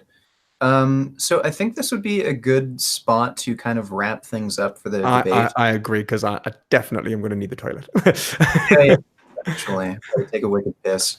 So basically, my position is I don't think it's really changed since the beginning of this debate. Is that you can't objectively determine from a meta-ethical perspective that something is good or bad. So I don't think good or bad is any kind of like you can't determine it as an objective moral truth, but there are certain realities about living creatures. Like I do think our biology does play a role in how we develop moral systems. I think there are definitely realities for social creatures that you can determine. It's basically a normative ethical system at that point where you can determine that something is going to be good or bad for an individual or a society objectively. Like a plague is going to be objectively bad for a society, but outside of that, if we were to just take everything out of context and look at it from a meta-ethical perspective, I don't think you can actually determine whether or not something is good or bad. But I don't think that actually affects vegan advocacy because, again, whether you think there are objective moral truths or not, if you believe morality is totally subjective, I don't think that actually interferes with how you advocate for veganism, just because there still are these realities about our biology, about social systems, that you just can't get around, whether you believe morality is objective or subjective. Yeah, okay, I understand your point. So to wrap up my position, I would say that I think you conflate variations of language as being objective and not. So essentially, I would say that when you say something is good in relation to a society, for example, and you say that we could say that it's good in relation to society means that is a normative claim. Well, no, it's a meta-ethical claim because we will look at what if we were to define what good is, I could say that it is undesirable and that every individual of every society would not want to be hit by a plague because it is inherently undesirable. Um, Now, the only arguments you could really give to me against that point would be something like J.L. Mackie, the right was the construction of the right and the good. Can I actually interrupt you for a second there? Yeah, I think Dr. Avi might have brought this up with you. I've never debated Avi. Okay, so I think I talked with him about this then. Just because something is universal doesn't make it actually objective. Well, I mean, actually, the funny thing is when you're talking about epistemology, what you're talking about is universe. It's sometimes called universalism, and that's pretty much the stance that you hold. When we're talking about objective truths, I'm talking about the objective truth about subjective beings. I'm saying that all subjective beings, for them to be called subjective in the first place, Okay, are actually inherently desiring that which is most I desirable by agree with definition. that. I agree with that. So I think this is basically like you said, a word game. So I think this is where we really just disagree. This is Um, unfortunately where a lot of ethics goes wrong, because there's a lot of semantics involved in this. But yeah, so I would say just because something is universal, I would agree with you that it's universally true that a plague is bad for society. But just because that's universal, I wouldn't say that's an objective truth. But you differ otherwise. You suggest otherwise, and I understand your position, but that's just somewhere where I just disagree. yeah, I mean, I'm a bit confused at what you mean by objective and subjective almost, because if I'm pulling in evidence of why, and I would say like based upon these sufficient reasons, rather than like I've induced it, then it's a deductive method and it's an objective claim. But the point of what I guess I was just to wrap it up, the point of what I'm getting at is that good is not a construction of any given individual, that it's a construction of all individuals, that this categorization is inherent upon language and conceptual growth. And within language, there is the application of the laws of logic, which are undeniable. And to deny these laws of logic would create contradictions, which would prevent language from working properly. So through grammar and through syntax, we will grow our conceptualization of the world to a degree in which we can determine what is good, bad, wrong, independent of any given individual's opinion upon it. So I hope that sums it up. Okay. All right. Cool. So I don't think we really disagree too much. It's just that I think that's that one little small detail where we kind of divert there. Weirdly Um, enough, it's the same with me and Shadow. That's where he cuts off. He agrees everything until that point. So you probably want to debate him again, because he agrees with epistemic realism, but he doesn't agree with any form of altruism, which is what right. I'm arguing for. So Okay. But that was an interesting discussion. Thanks for coming on. I think what I'm going to do is read off any super chats if anybody has any questions about the debate. But maybe in the future we can have just continue to debate this topic, or yeah, just something else, some other kind of issue. I think yeah. I we've kind of mean, fleshed out this topic pretty well at this point, well, and I mean, I'm hoping. we at least understand each other's position. Yeah, definitely. I think we definitely understand each other's position now. I think you don't hold the position I thought you did, and which was axiomatic, in that you could pick and choose axioms. It seems to be more Right. epistemic realist, um, which is obviously a difference in which obviously I went in and I was like, no, okay, if axiomatic's true, then we'll use Nietzsche and we'll talk about like what is good or bad and so on. So that's definitely changed. I'm hoping to eventually do a PhD on this. Actually, I'm trying to get my channel built up so I can get funded and do a PhD on veganism and virtue ethics, and arguing for the logical moral truth, the objective moral truth of veganism. So I'm hoping that maybe one day I'll be able to give a better description of my position, after I've done another 3 years of intense research. And Yeah. Sure. so, All right, cool. we'll see. Yeah, and everyone check out Perspective Philosophy's channel. It should be in the description. Yeah, I put it in the description, so Thank everyone you can very find much. it. All right, so thanks for coming on. You can just back out now. Yeah, thank you very much. All right, And I appreciate it. And I appreciate everyone who's watched. I hope you've had a good time. And see you later, man. see ya.